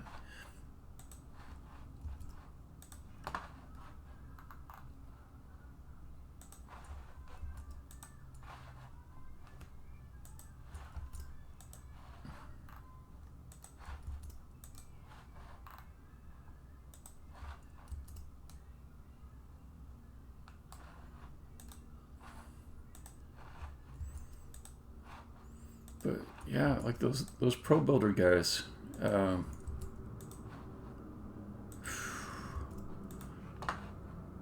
they were so nice on their forums. Now they're a little less accessible. I think somebody just figured out like just how much money they're spending on this incredible support that they had for a while. Yeah, if I was starting over, I would give UModeler a shot. I like that CSG. Yeah, I don't like that. I don't like that kind of marketing style. It's sort of dickish, but the CSG part of it is very appealing to me. That would save time modeling. That would help reduce the amount of mesh that gets rendered without having to, sort of manually fiddle around with edges and joining objects and deleting hidden surfaces and all that. I looked at some tools that kind of automatically do that for you, that are like separate from the modeling, and they just, none of them worked well. So yeah, I would definitely give uModeler a shot.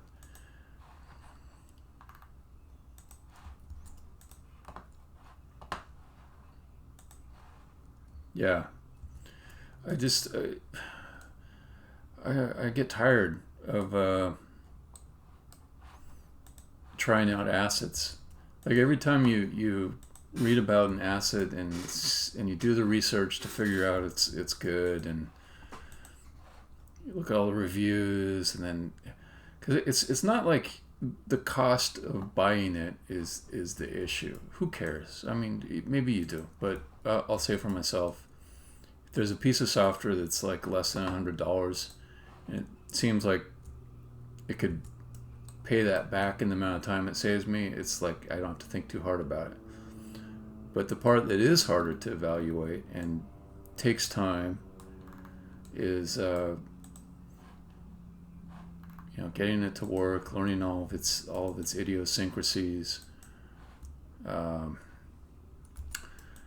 maintaining it as Unity engine updates, and then the third party doesn't update in lockstep, and then there'll be bugs you don't find until much later. There'll be idiosyncrasies you don't find until much later. Text Mesh Pro has got 1 million of them. If I was starting over, I would just figure some way, except for my more complicated text, not to use Text Mesh Pro. And I say this with all due respect to developers that worked hard on adding all the features to it, and but it's a real decision to include an asset in my project these days. You think so? Because I mean, it depends though. Because you could use like the other text solution if you didn't need like all the special fonts and everything, or the rich text handling. Maybe it's been I'm talking with 2-year-old knowledge, 2 years dated knowledge. Maybe it's a different scene now. Yeah, so I also wonder too about maybe using Text Mesh Pro to build the atlas, and writing some of my own code that just shows the text myself. But I don't like this giant billboard it puts in the middle of my scene, which I keep clicking on. All of these game objects, I have to unpack them to get around a player build only error.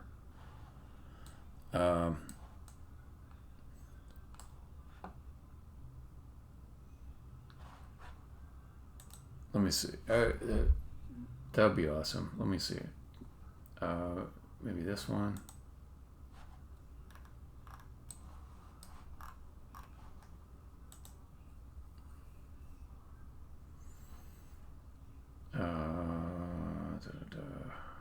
TMP. No. Put those back on.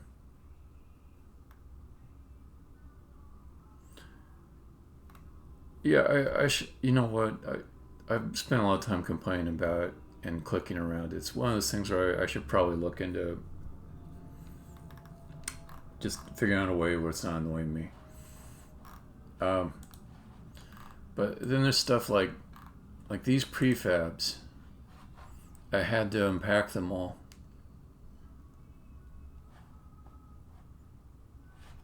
So that in the player build, they would show with the correct text on them because it was grabbing on the. Okay, submesh. Okay.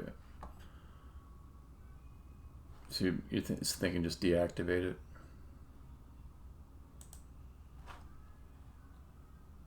I'll click the finger button, you're saying. Finger button, finger button, finger button. Finger button on the hierarchy on the right side. I see. Okay. So what does this do?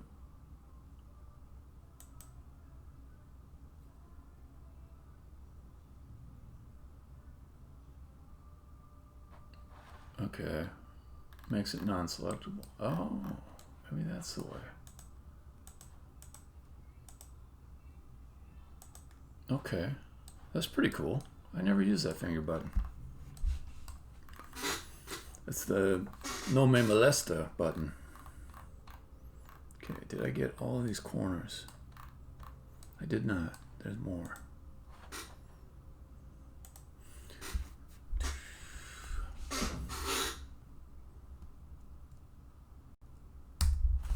Good tip.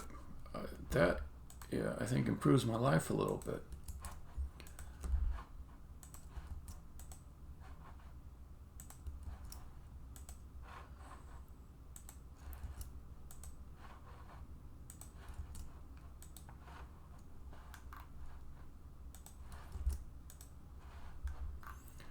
Also, I think one policy I've got on the assets is like I have to see the asset taking me longer than a day to write myself before I'm ready to bring it into the family of trusted code.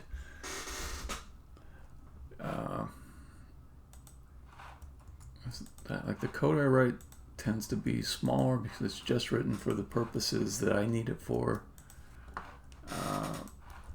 I'm able to make sure it's not allocating objects on every frame, stuff like that.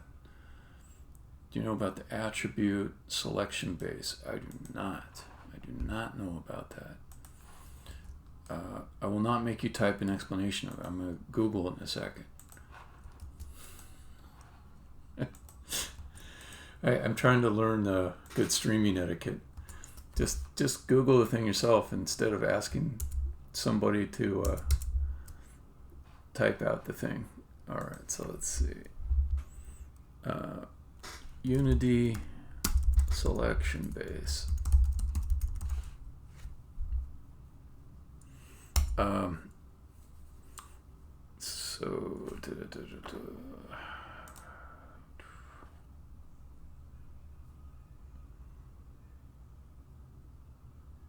Attribute on parent game object does nothing when a prefab child exists.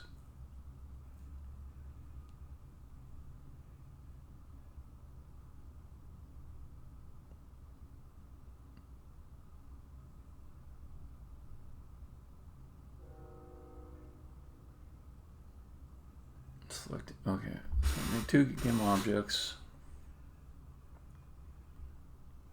Yeah, that's a bug report. Okay, yeah, that's not explain what to do. Okay, here we go. To mark its game as selection base object. Oh, that's a good one. That's a good one.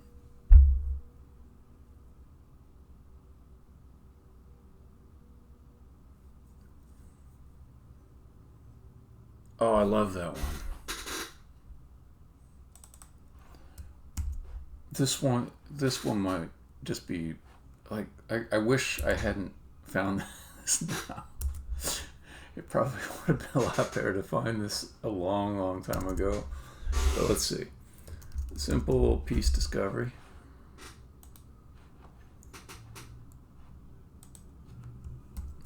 And then replying to Davey. That's like a procedurally generated background that I made with a tool called Filter Forge.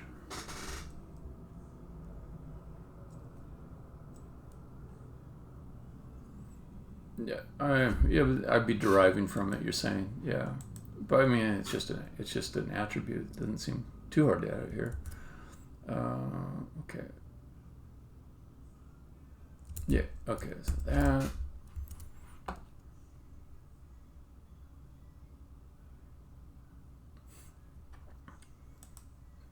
Yeah, but then like I already have like some existing scripts that are applied to those game objects. I see what you're saying, but in my case, I'm probably better served. I'm thinking to do that. Is this the same thing? If I go like that, I think that's correct. Okay. All right, then let's do block pad discovery. All right, let's try this. I'm a little bit excited.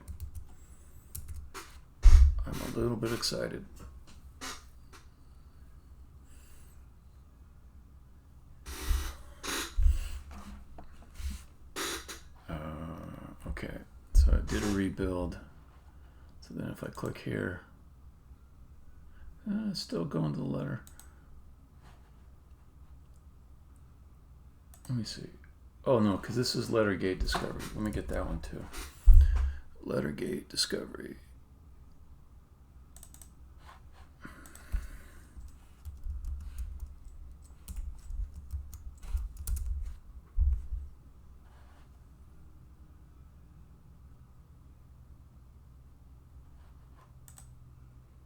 Ho ho ho ho! Oh, that's great. That's great. That's really great.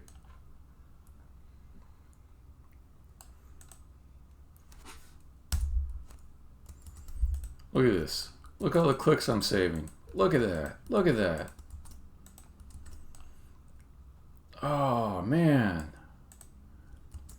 That's the thing. You have to complain less about things and just figure out solutions.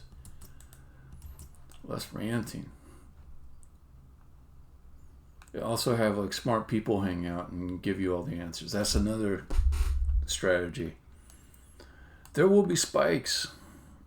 Yeah, exactly. It doesn't work the way I want. What do I do? Alright. And Davey, I want to show you this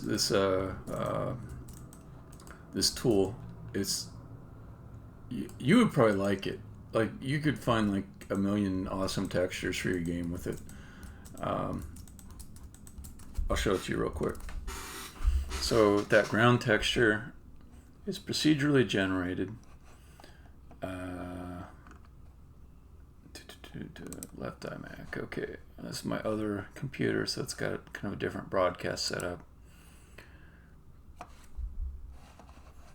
Not right now. Okay. So then, this is this thing called Filter Forge. It's got these plugins, and the plugins are just created by this community at large, and they're all just procedural generation templates. So, you know, like this thing is basically making another version of what you just looked at. It's all colored in a copper way as opposed to the one that I had over there. And there are just thousands of these plugins. And anytime that I say I want to make like grass, for example, I just go in and just like do a search for grass, and then it brings back like 20 different plugins that do grass, and they'll have seamless tiling options on most of them. It's got some features that generate bump and normal maps. So it's just a really sweet tool. It has not come up dry for me on any type of texture I want to create. Yeah, exactly. It looks a lot like HR Geiger. Like some AI program got fed a constant diet of, input from Geiger and said, make more like this. It looks kind of like that. So yeah, anyways, very cool tool. It has served me well. There's probably other ones like it.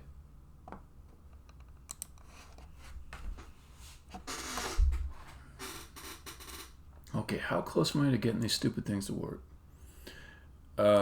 Filter Forge.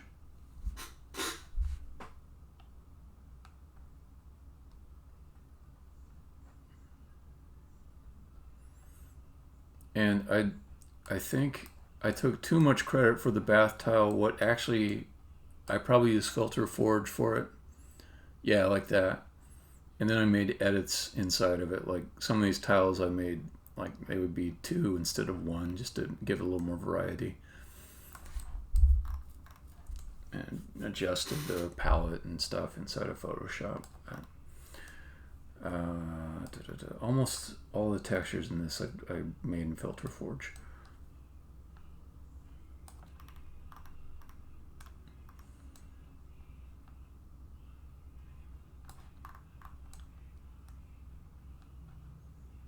Okay, I think I got them all to be cuboid. I'm going to check one more time.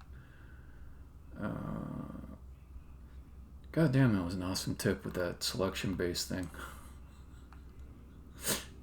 It was like 1/3 the amount of time just from those code changes to just select objects and do things with them. Alright, let me see if this works. Let's pre-process the level. Let's play the level. Play it.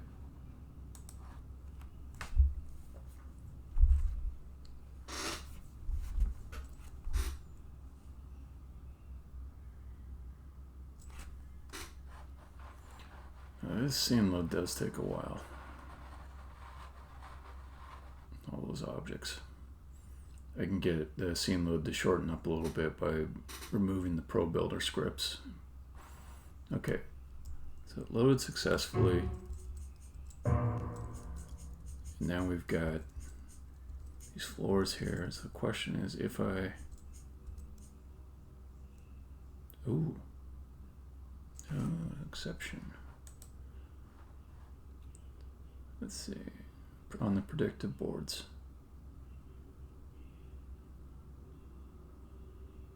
Okay.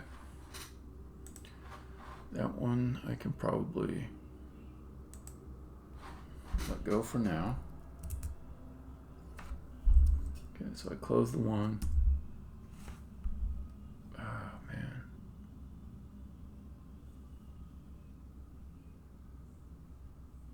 Okay.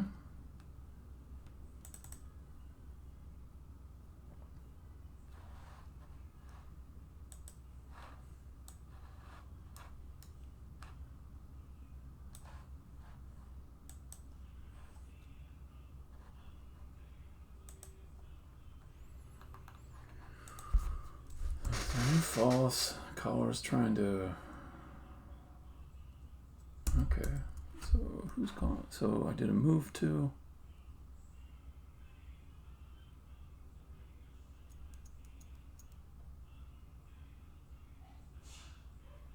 Oh, it's the first time I've made this kind of interaction.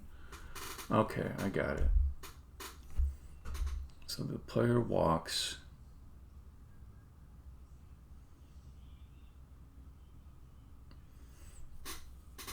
Yeah, some good shit. So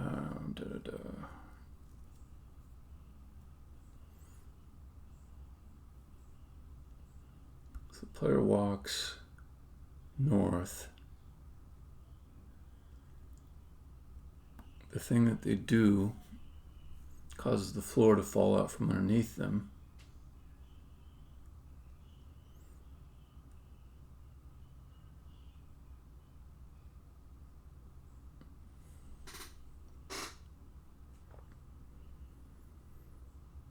Which causes there to be a diagonal path from the point where they started to the point where they land.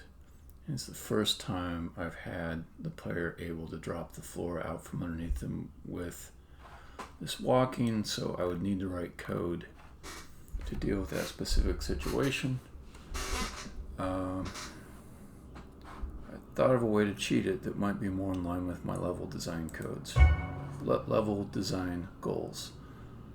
Let me think. Okay, so you're broken.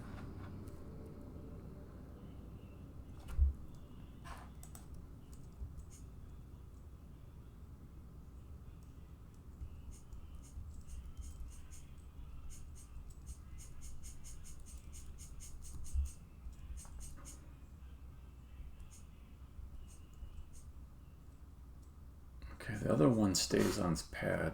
Yeah, I just did not write any code to deal with this kind of situation.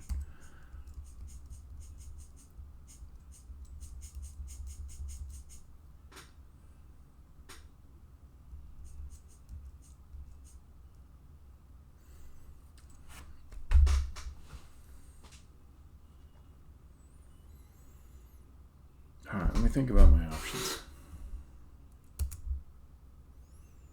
Think about my options.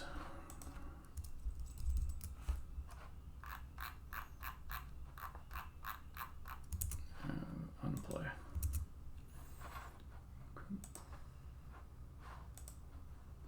Yeah. Stop.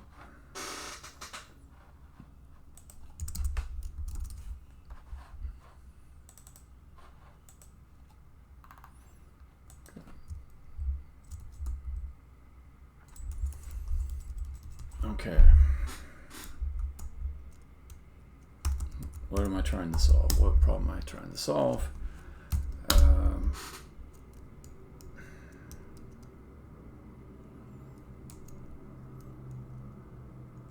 Interactions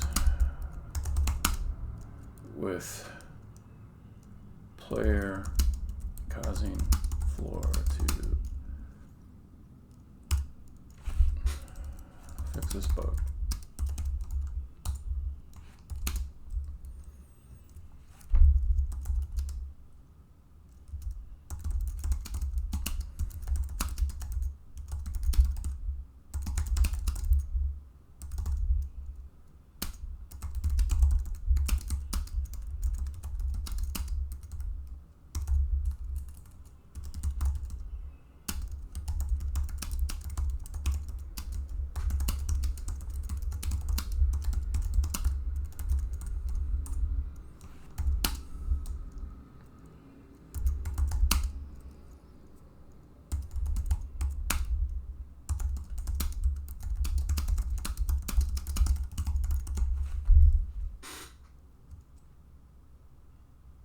A couple things there. All right, so possible solutions. You can almost break them out into two problems.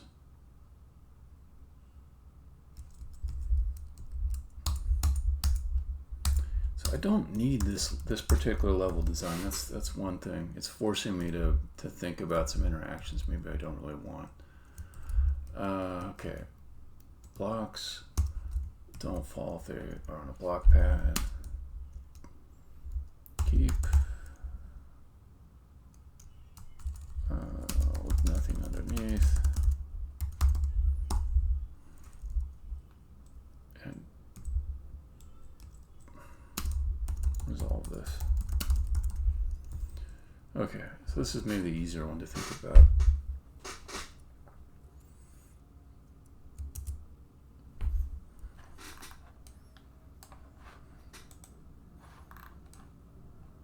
From a game design point of view, do I want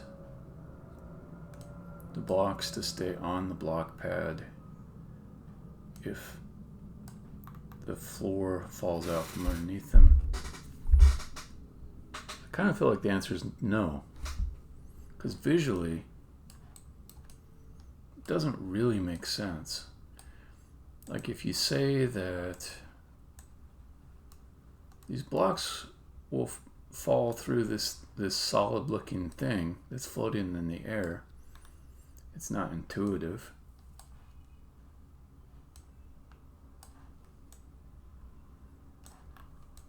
So I'm inclined to not have them fall through. I've got no logic that says a block pad is attached to the letter bridge underneath of it. That would be a new consideration.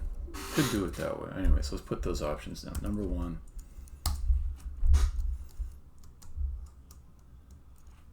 Keep the behavior as is. Number 2.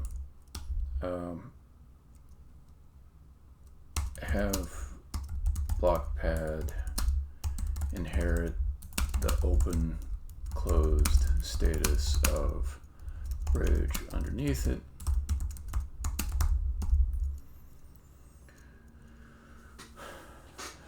Visually and logically.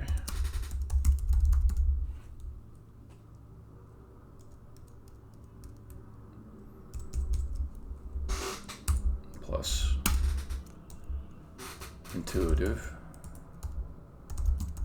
uncomplicated, plus no coding time, minus can't make puzzles,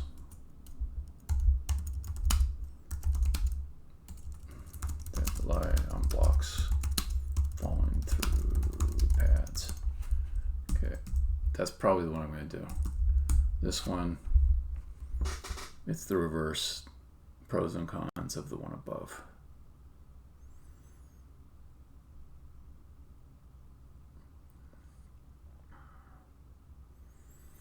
So I don't want to take the game into, it already is in this zone where it's a little bit hard to figure out what the hell's going on. And in these later levels, I'm relying a lot on the player building up this knowledge base of how all these elements interact and kind of refining their understanding of what these elements do. But I don't want to push it too far. I feel like I have been pushing it. So I'm inclined to say we will not have the blocks drop to the block pads. If I say that, then that means that I probably should never put block pads on top of the letter bridges.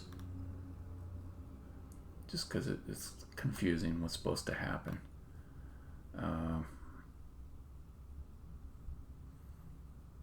So if that's the case, in this particular level I would be changing in some way, so I didn't rely on the block pads to be there.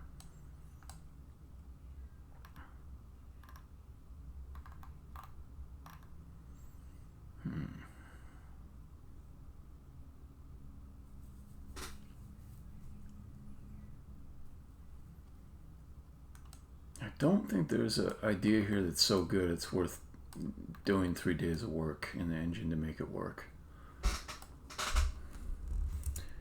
Alright, so let me look at the other problem.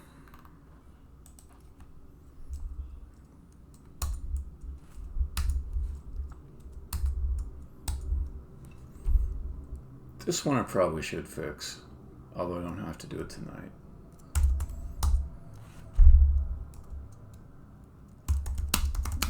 Fix the bug. Number 2, level design to avoid the bug.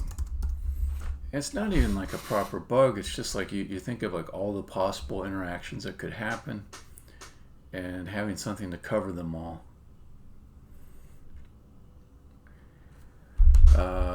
And this is a new situation I haven't written code for. Plus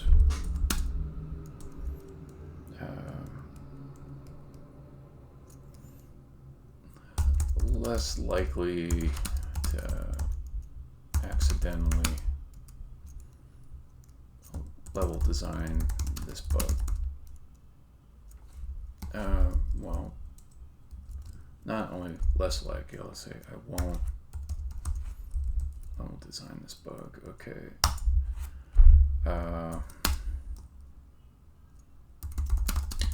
Able to make puzzles where player causes floor drop.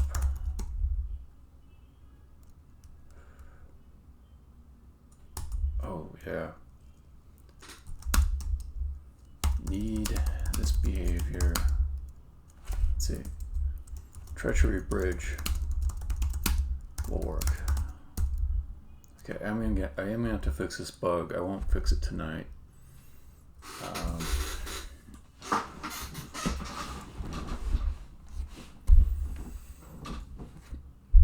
But the second problem kind of kills my level design for this particular level.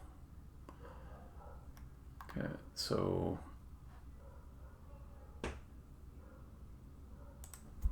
it's going to be number 1 for that one. It's going to be number 1 for the top problem.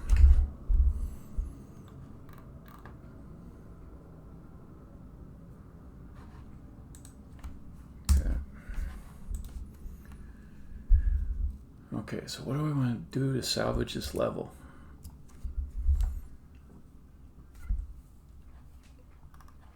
I can put these guys in the corner.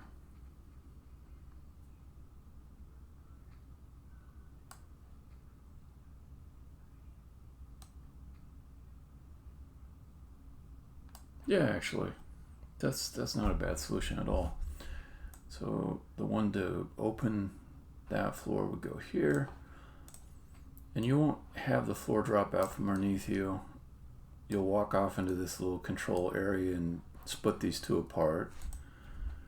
And that will allow the current floor that you're on to drop out. I'll put a floor underneath that area. 2 goes down. Oh yeah, just click on this one time and it works. That's nice. So nice. Okay. Block pad. Same deal. Oh man, that's so great. Okay. So 2 will go down to the next tier.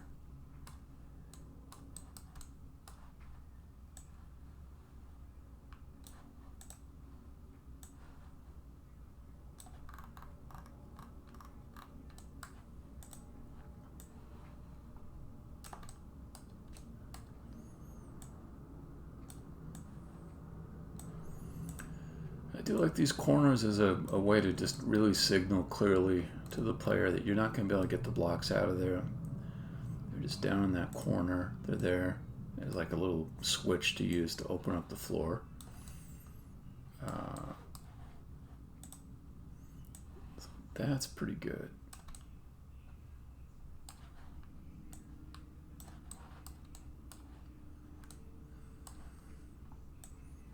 Two, 3.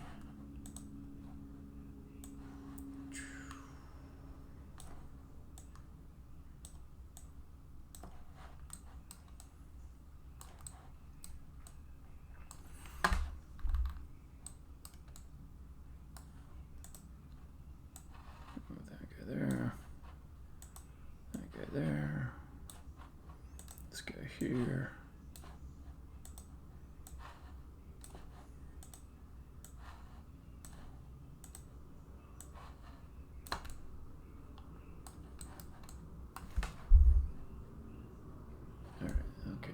Let's get 3 down there. Feel like an elevator operator. Do.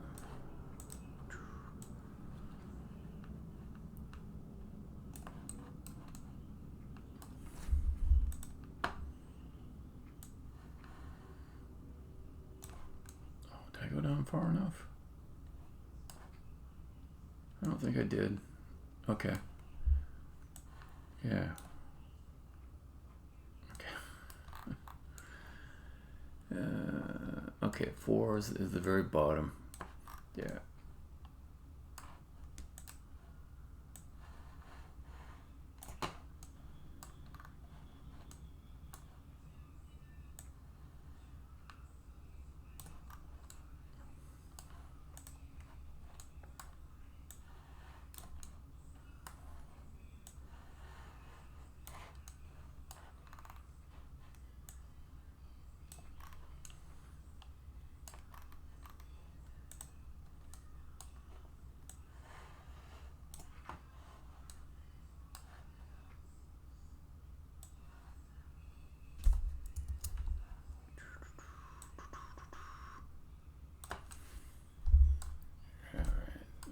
What do we got?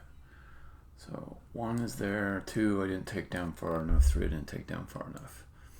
Okay, so 2 is down at this level. I just have to go down past that girder to the next one. Bam.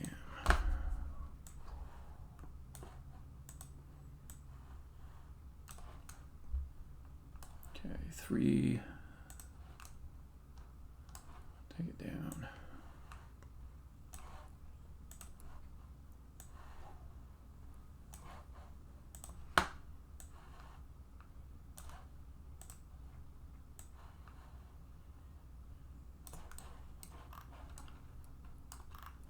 Okay, 1, 2, 3, 4, clockwise fashion. Let's drop some floors in the corners.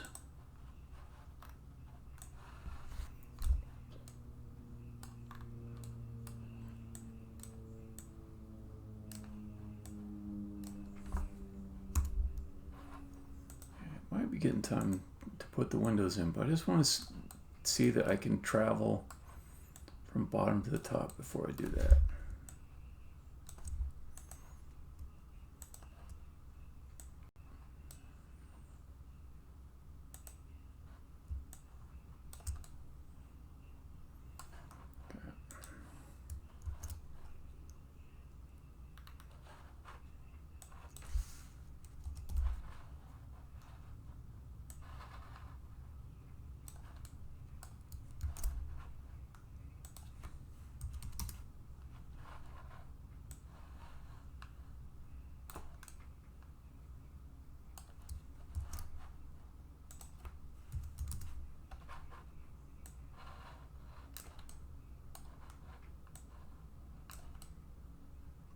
Okay, so those corner floors, I just got to make some copies of those. Drag this to the little bar to drop it to the bottom, so you get them all in one spot. And duplicate.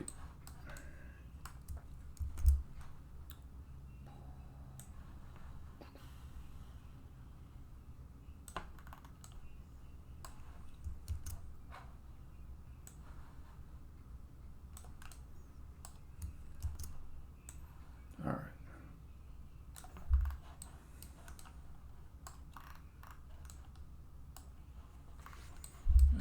Let's get M facing the right direction. There we go. Save. Let's see. Okay, that worked.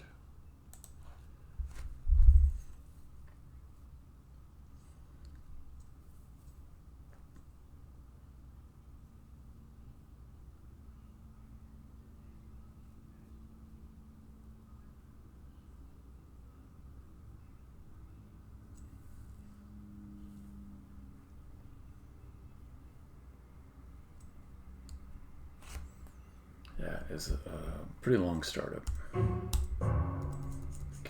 so then we got these little chambers I can go inside of.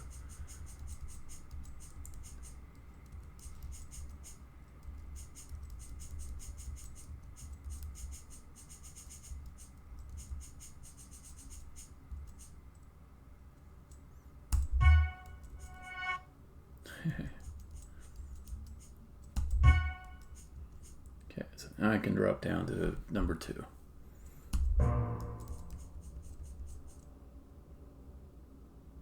Oh,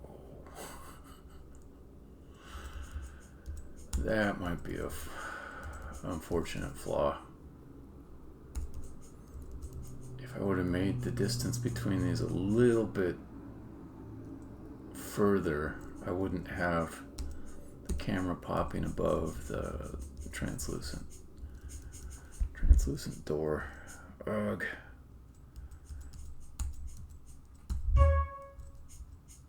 Okay, let me go to 3.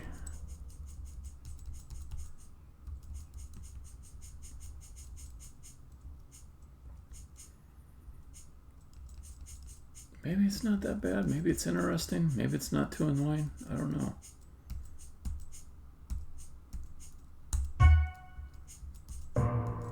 Goes back to the thing I was saying about don't want to overload the player with weird, with like visual problems for them to parse that are just putting a huge load on them all the time. So if I come over here and suddenly you see all this stuff in front of you, and you see like the 2 3s popping in front of your eyes while you're trying to solve a puzzle, that's kind of not nice.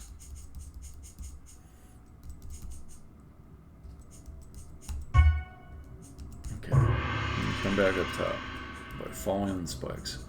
Okay, and then once you are at the top,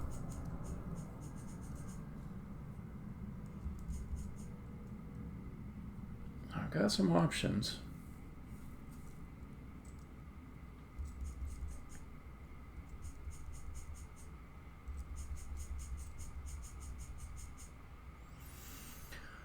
All the pieces will be in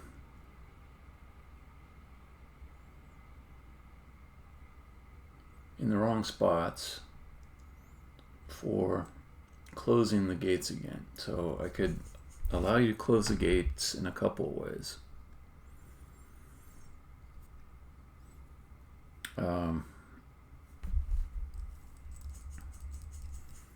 I could put some drop-down passages in the corners that let you go down. Oh, you Z fighters. Angry clouds. That let you drop down here from the corner into the room underneath, and then put the ones together that'll close the gate. And I could keep adding those little holes in each corner to let you drop down and fix the blocks so they'll close gates. I don't think that's sea fighting. I think that's something else. I think it's like a respawning cloud that is kind of like constantly respawning. Something like that. Okay.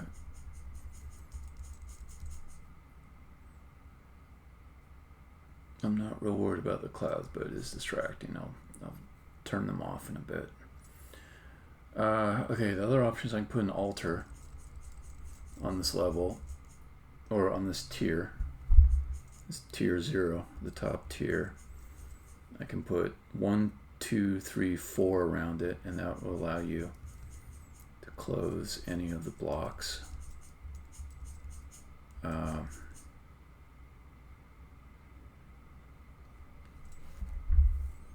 think since I've only used the altars on 2 other levels in a real puzzle way, this might be a good opportunity to bring the altars back onto this level, so let's do that.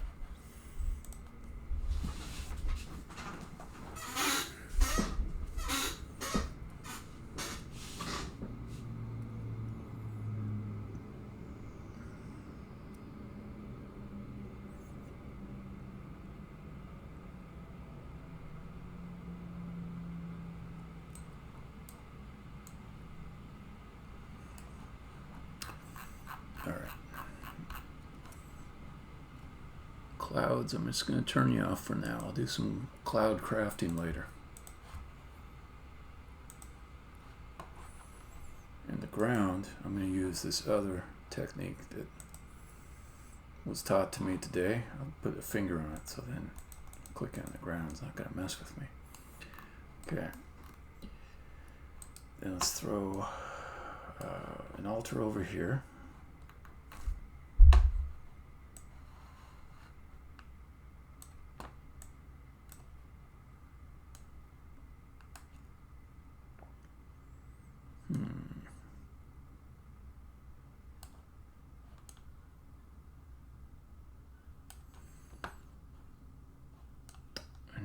Space in that though. Let's be symmetrical, and let's pull a tab out on the other side and put the altar over there.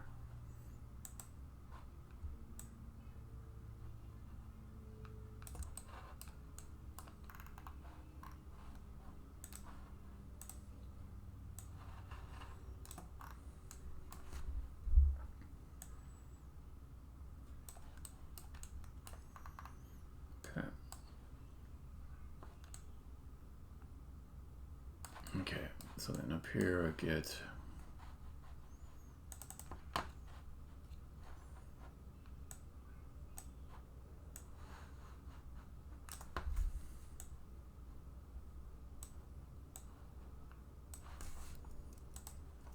one, two,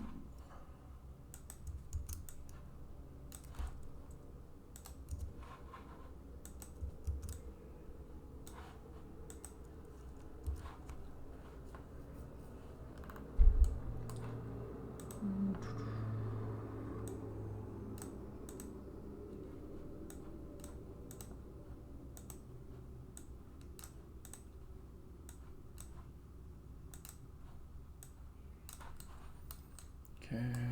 The other thing that seems like it'd be good is let's put grass around that so I can't knock the blocks out of it.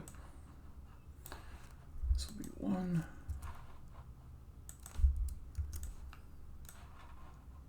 Two.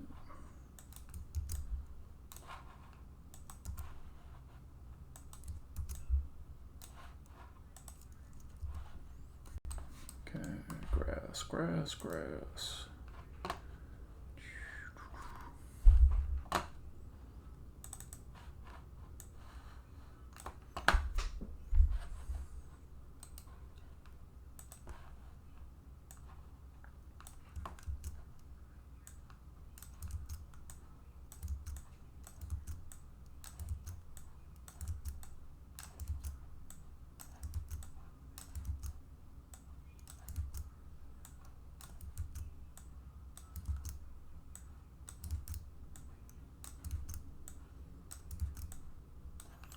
Okay.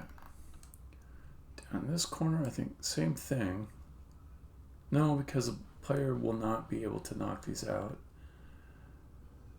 I don't think he will. No, after I put windows around everything, no issues there. So I'll put in windows. Okay.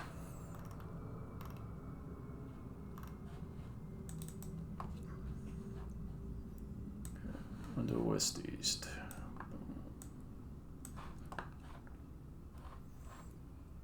Okay, here might be where I want to create that script that Cicada was talking about. Because windows are another place where I'll click on it and I'll get the offset and it'll be annoying. So let's go ahead and create that same script. We'll say, where does that go? It's aesthetics, I guess.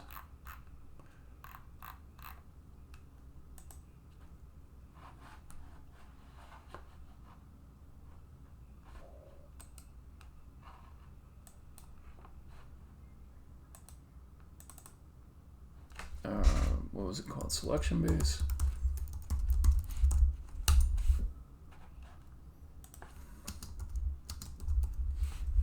Mono behavior.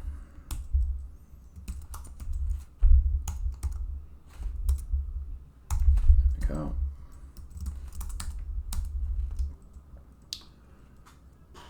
Is it worth having it compile out if it's outside the editor? I don't think so. Because I'd still have to make an empty class, which this already is. Okay. I'm going to be right back. Right back.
Okay. I think my goal for this session, 6:30. I think it's going to be not to finish the whole level, but to get a working puzzle before the end of the session. That's going to be my goal. I think it makes me happy and lets me sleep at night. Window. Selection base. And then let's add that to the prefab.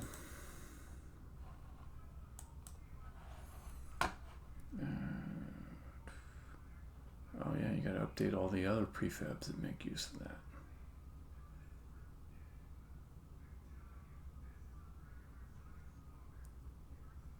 Okay, window, north-south, oh, that's west-east. Okay, add it here too. Selection base.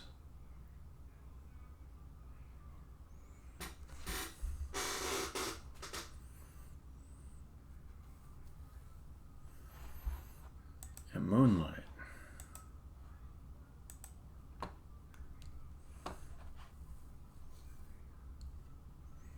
Okay.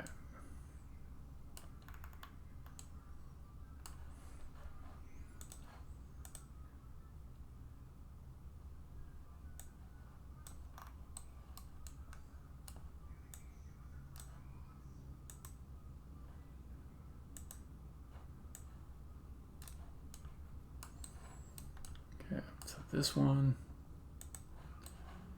pretty easy to just slot that into place in quite a few locations.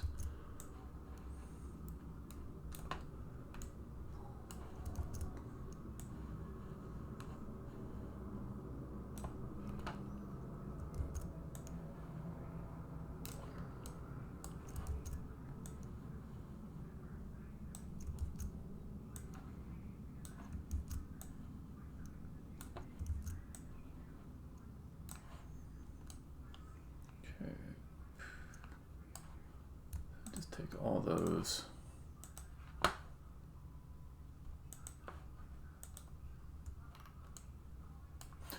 Oh, it's actually kind of convenient to have them all inside of one game object already, so let's just take that and bring it over to the other side. Symmetry.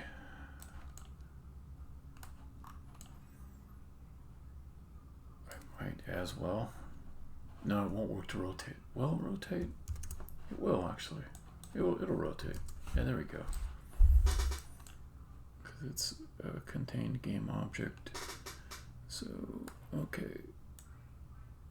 There. Yeah, I should be a professional window installer. This is some amazing productivity.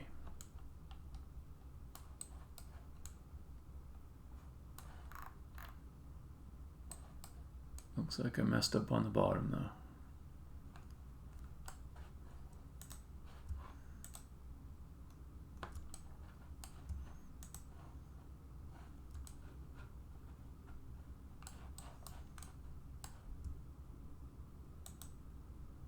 No.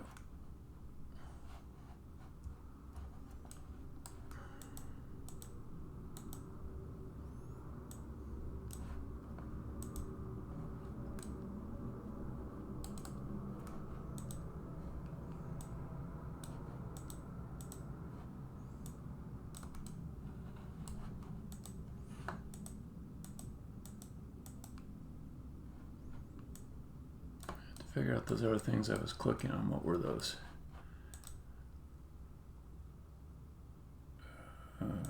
There we go. Because I could put the finger on those with my new technique.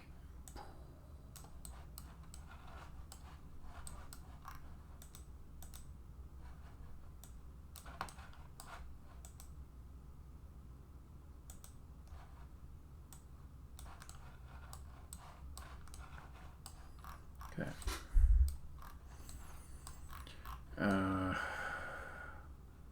So that should corner up all those guys.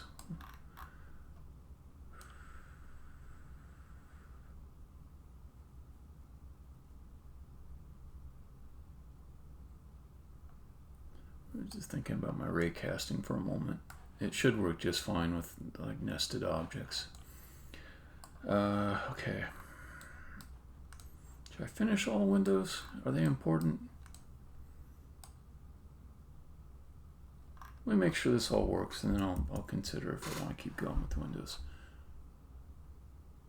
Okay, something needed to be unpacked. Okay, cool.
If I want to close anything, just use the altar. Okay, so 3 is closed now. If I drop down there. Yeah, cool.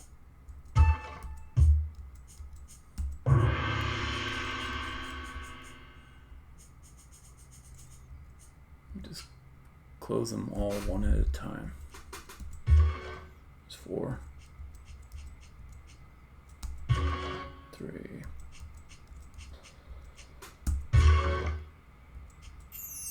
Oops.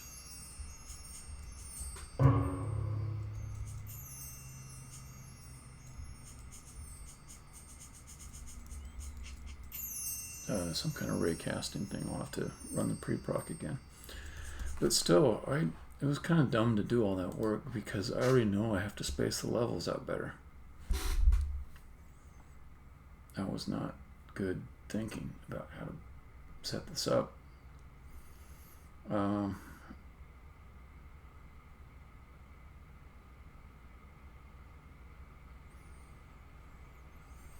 Man. Okay. So this is going to be a little bit rough.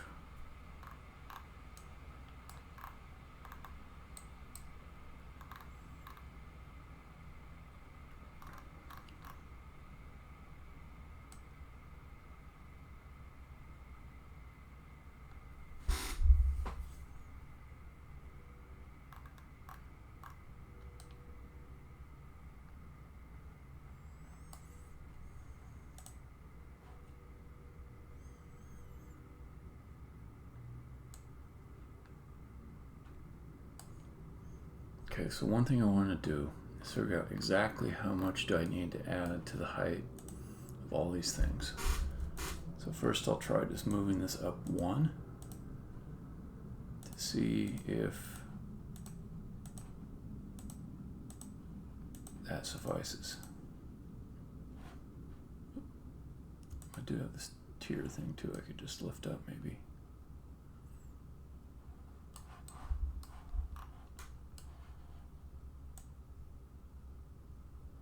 Okay, let's try 1. I feel like it's going to be at least 2 more, but I'll see.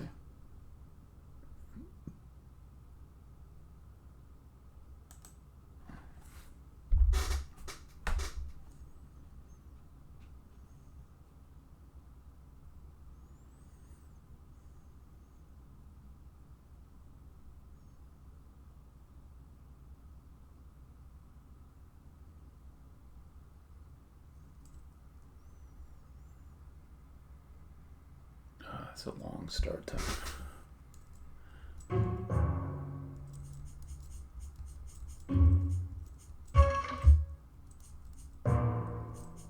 Yeah, it looks like one more. We'll do it.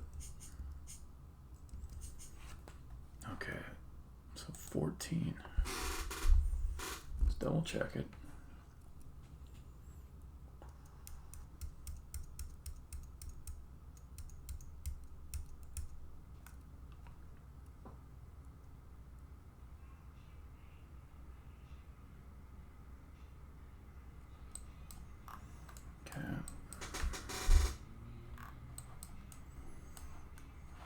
Tier 1, come up.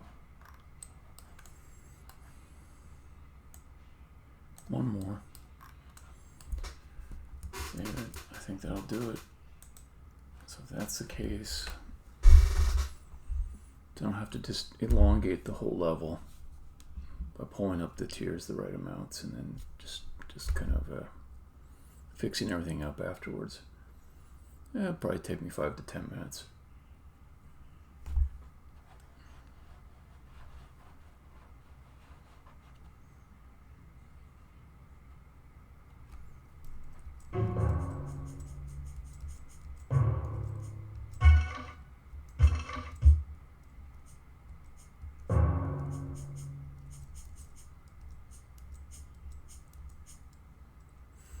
But there's a little bit of shimmer, just catching the very last bit of it. The camera must be like right on the surface.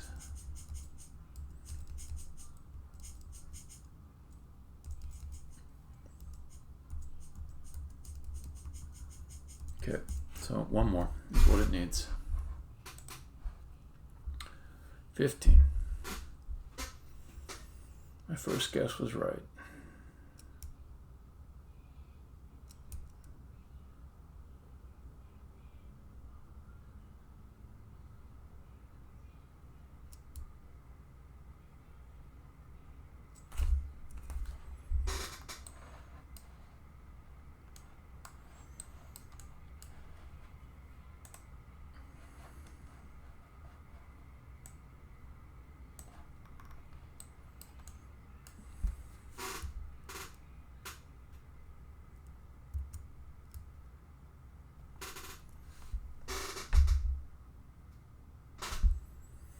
Okay, so before I rework this whole thing, I'm just going to make double sure 15 is the right spacing.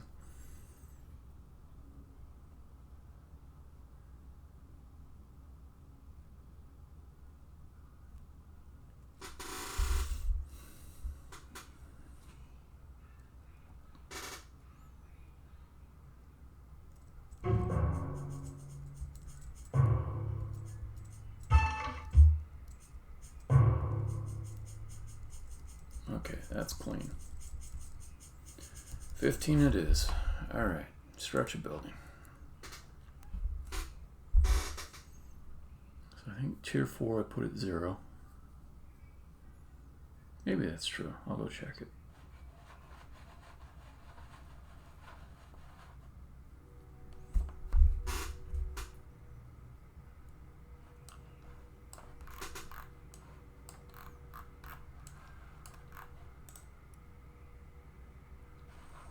Tier 4, where are you at? No, you are at 19.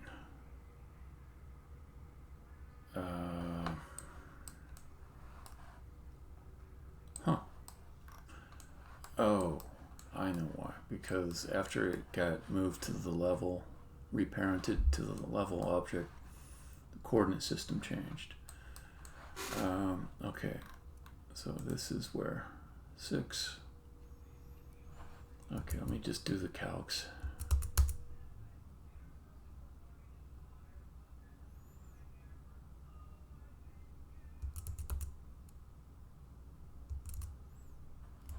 I really want to get this right without having to redo anything. So let's check the distance between 1 and 2.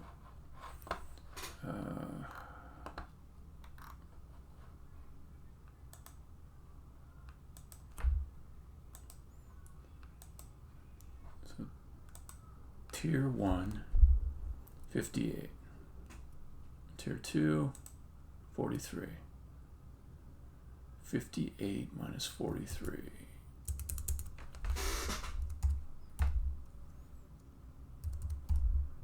15. Okay. So we start with, just move this down to 0.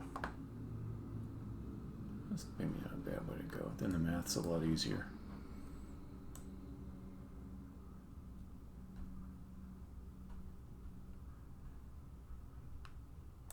Yeah, that's how I'll do it.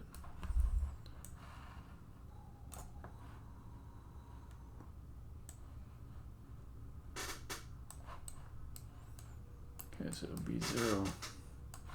And then tier 4 will be at 15.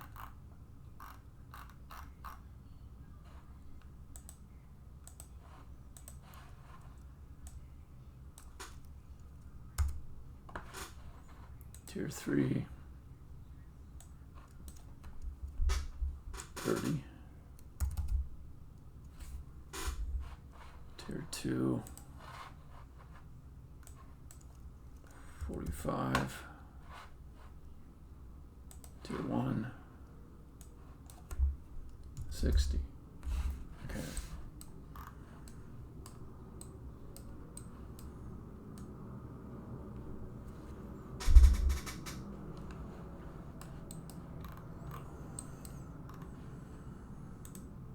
This is one of the reasons why I don't make monolithic objects for out of everything. So I can redo parts of my level without having to delete the object entirely and redo the object entirely. Or do all edge loops and deleted surfaces and more complicated Pro Builder operations. Okay, so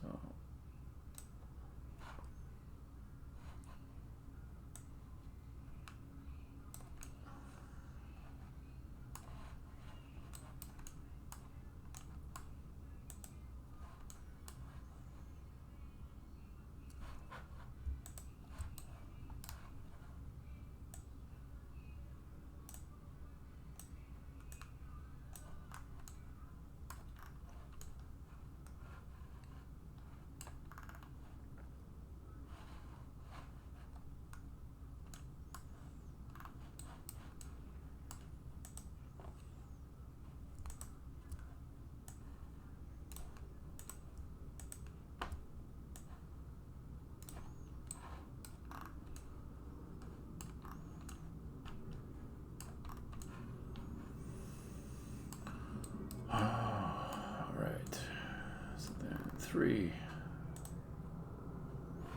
bring all you down to this new location.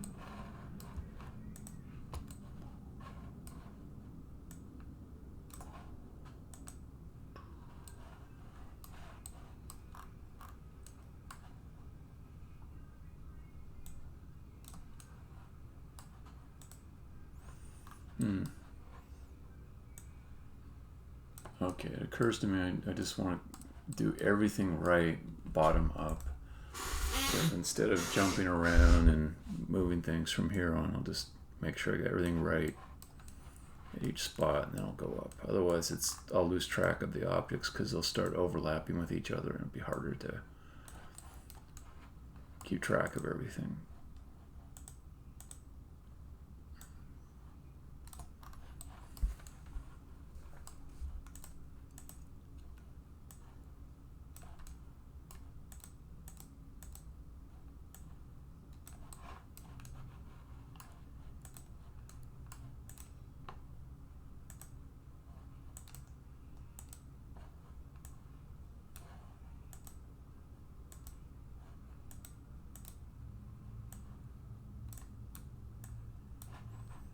Don't need that thing anymore. Just delete that. Okay. And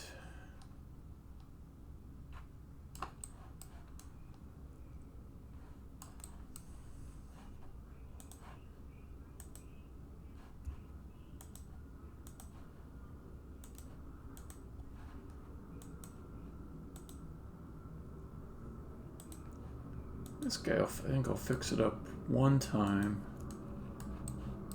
on the bottom here, and then after that I'll just replace the other game objects because they were copies anyways. I'll just duplicate this new one up into the others.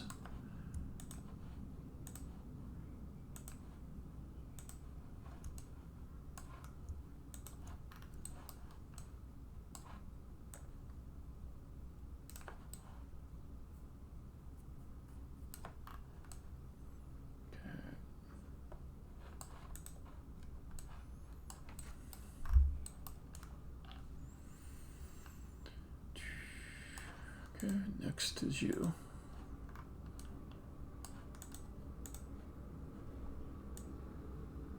No, no, no.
That looks healthy.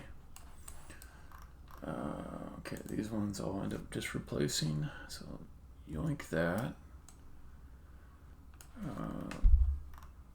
Yeah, let's fix this guy to be in the right spot.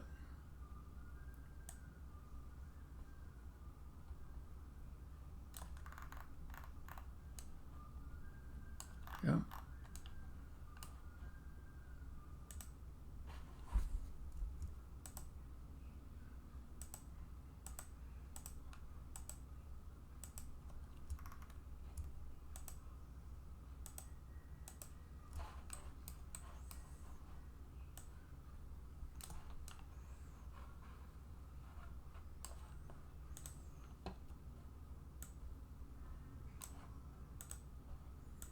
Oh man, it's so nice to just select them easily from far away in one click, and yeah.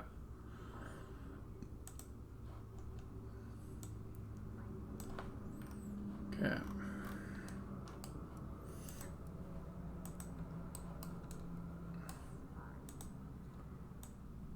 No, no, what's that? This guy here.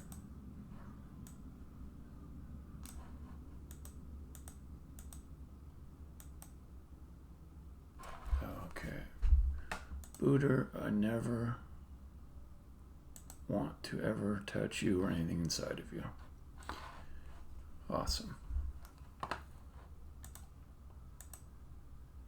Main, I never want to touch you or anything inside of you. Editor, same deal. Okay. Love it.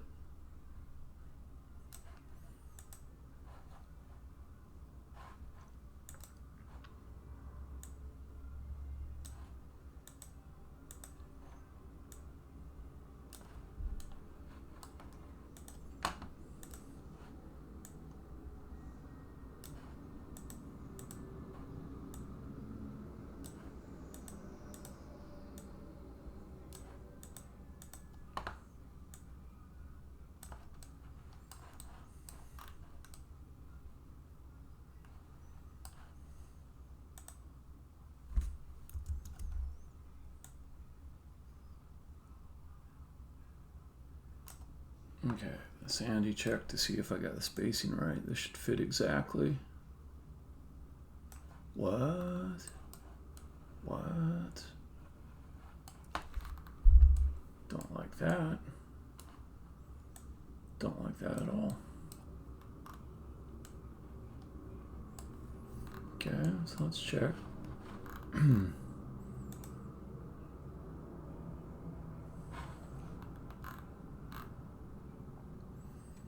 Tier 4 is at 15. Tier 3 is at 30. Tier 2, 45. Okay, all that is good.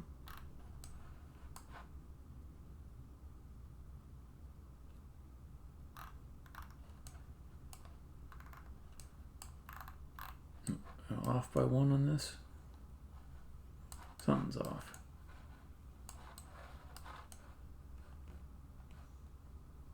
No, that seems lined up right. Something's off though.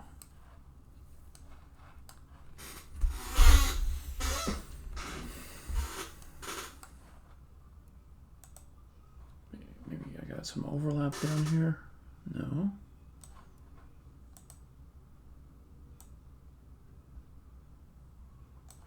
Alright, so if the spacing is the same, then this one's y value should be 15 apart. 37 minus 23.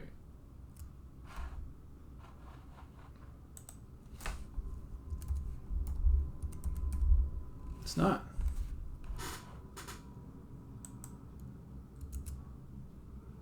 Okay.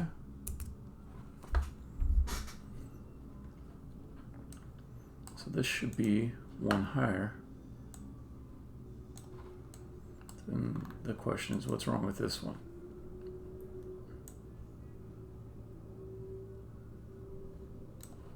Okay. So it's at 30. This one down here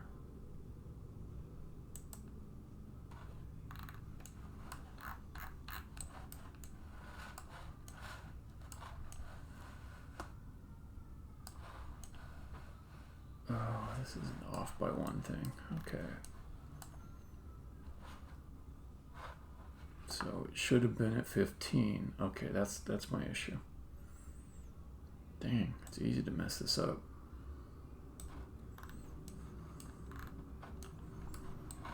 Means all these guys are off.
Okay.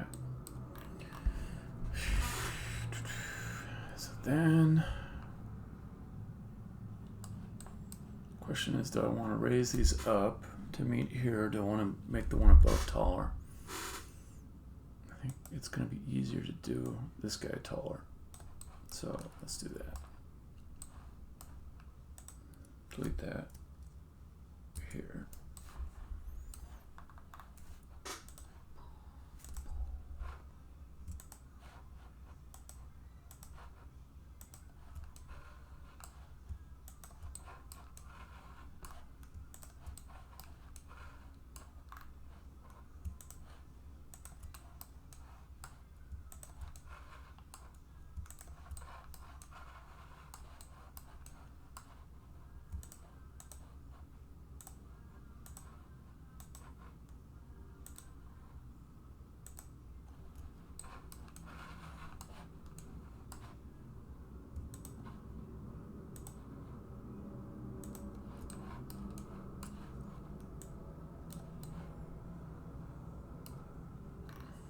Okay. So now, you're at 15, you're at 30, you're somewhere in between. I'm going to copy you above, and you should snap right into place with no gaps.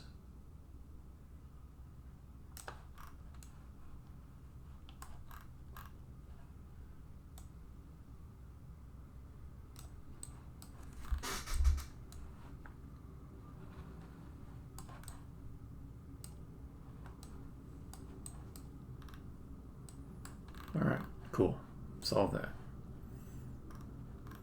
Now, up here it's starting to get weird.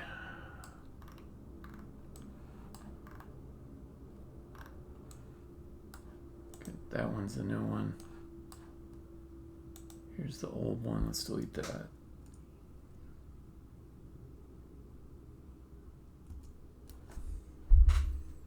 Okay. 45? Yes.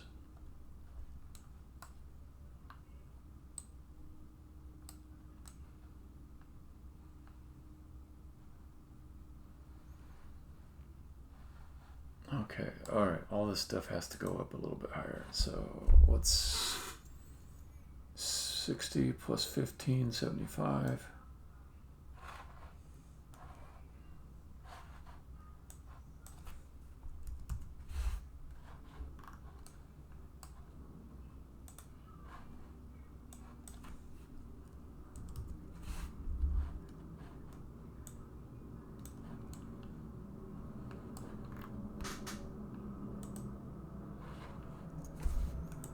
Oh, this is another one to add a select base on. Player discovery. That's one I click on so many times. Selection base on player discovery.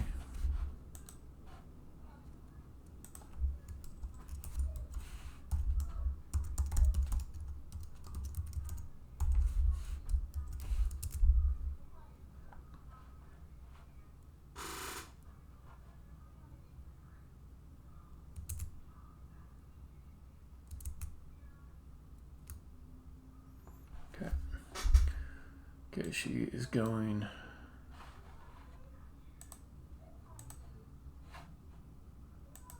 Oh, love that. Just love it. She's going up to. No, it won't be the same coordinate system because she's not inside of the level game object. I'll just drag her. Okay. But all these. Okay, grass. Send you to 76 blocks.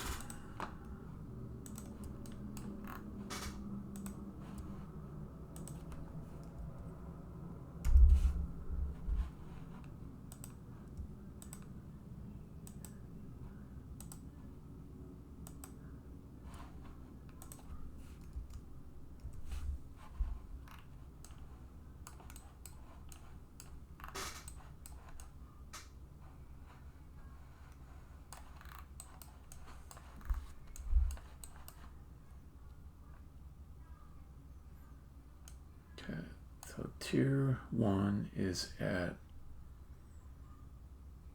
60. That means that all this stuff needs to go to 60. Okay, does that line up? Yeah, that one lines up. Okay.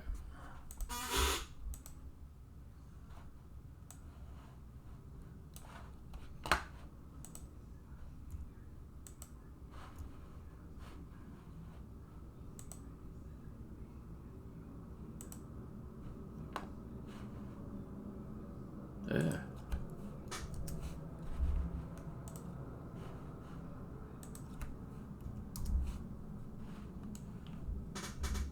Oh, you need to go up one higher. Okay, 61. Boom.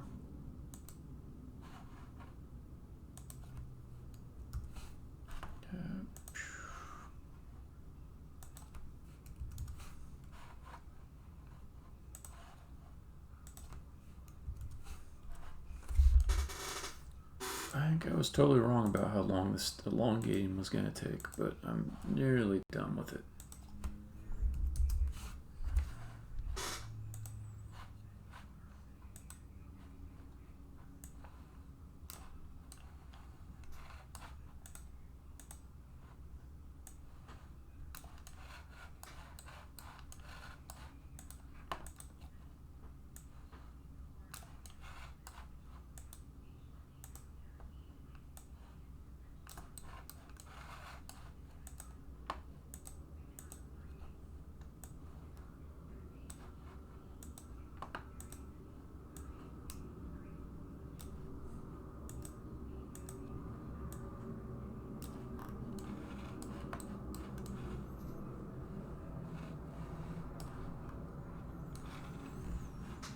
Okay.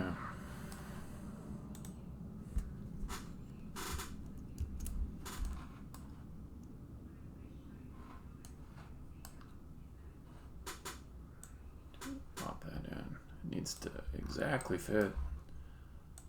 It does. Good. And one more up here.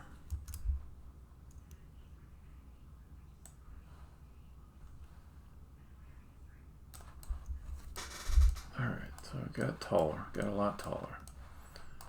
Let's see if things look right.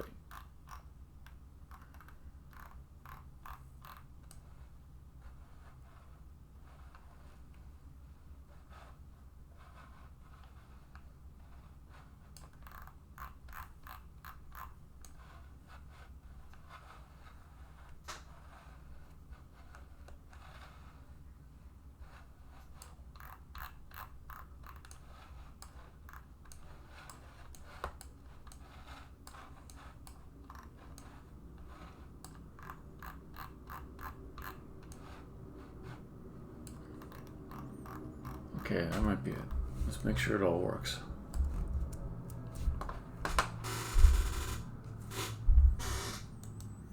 An hour left on the clock to get this level to work and have a puzzle to it. Then I gotta stop.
Okay, the mechanics are working.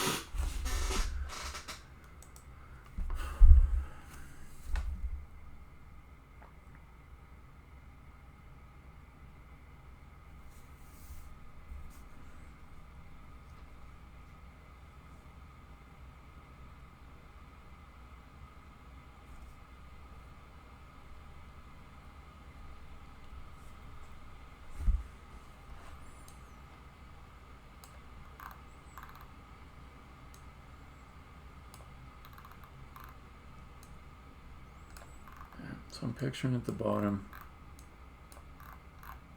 one more letter bridge, and this one you have to close.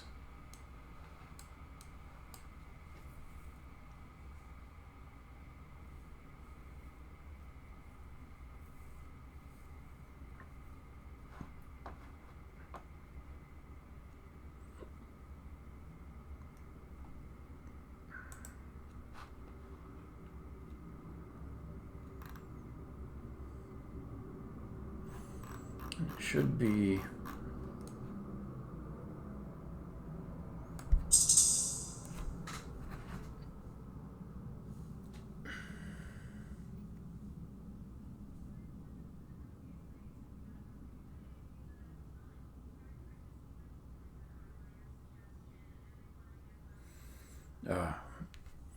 I'm not sure if you guys are still on, but I gotta bail or go handle something. But thanks for joining. I gotta stop the stream here. Nice having your company and help. Thanks very much. I'm definitely going to stop the stream right about now. Boom.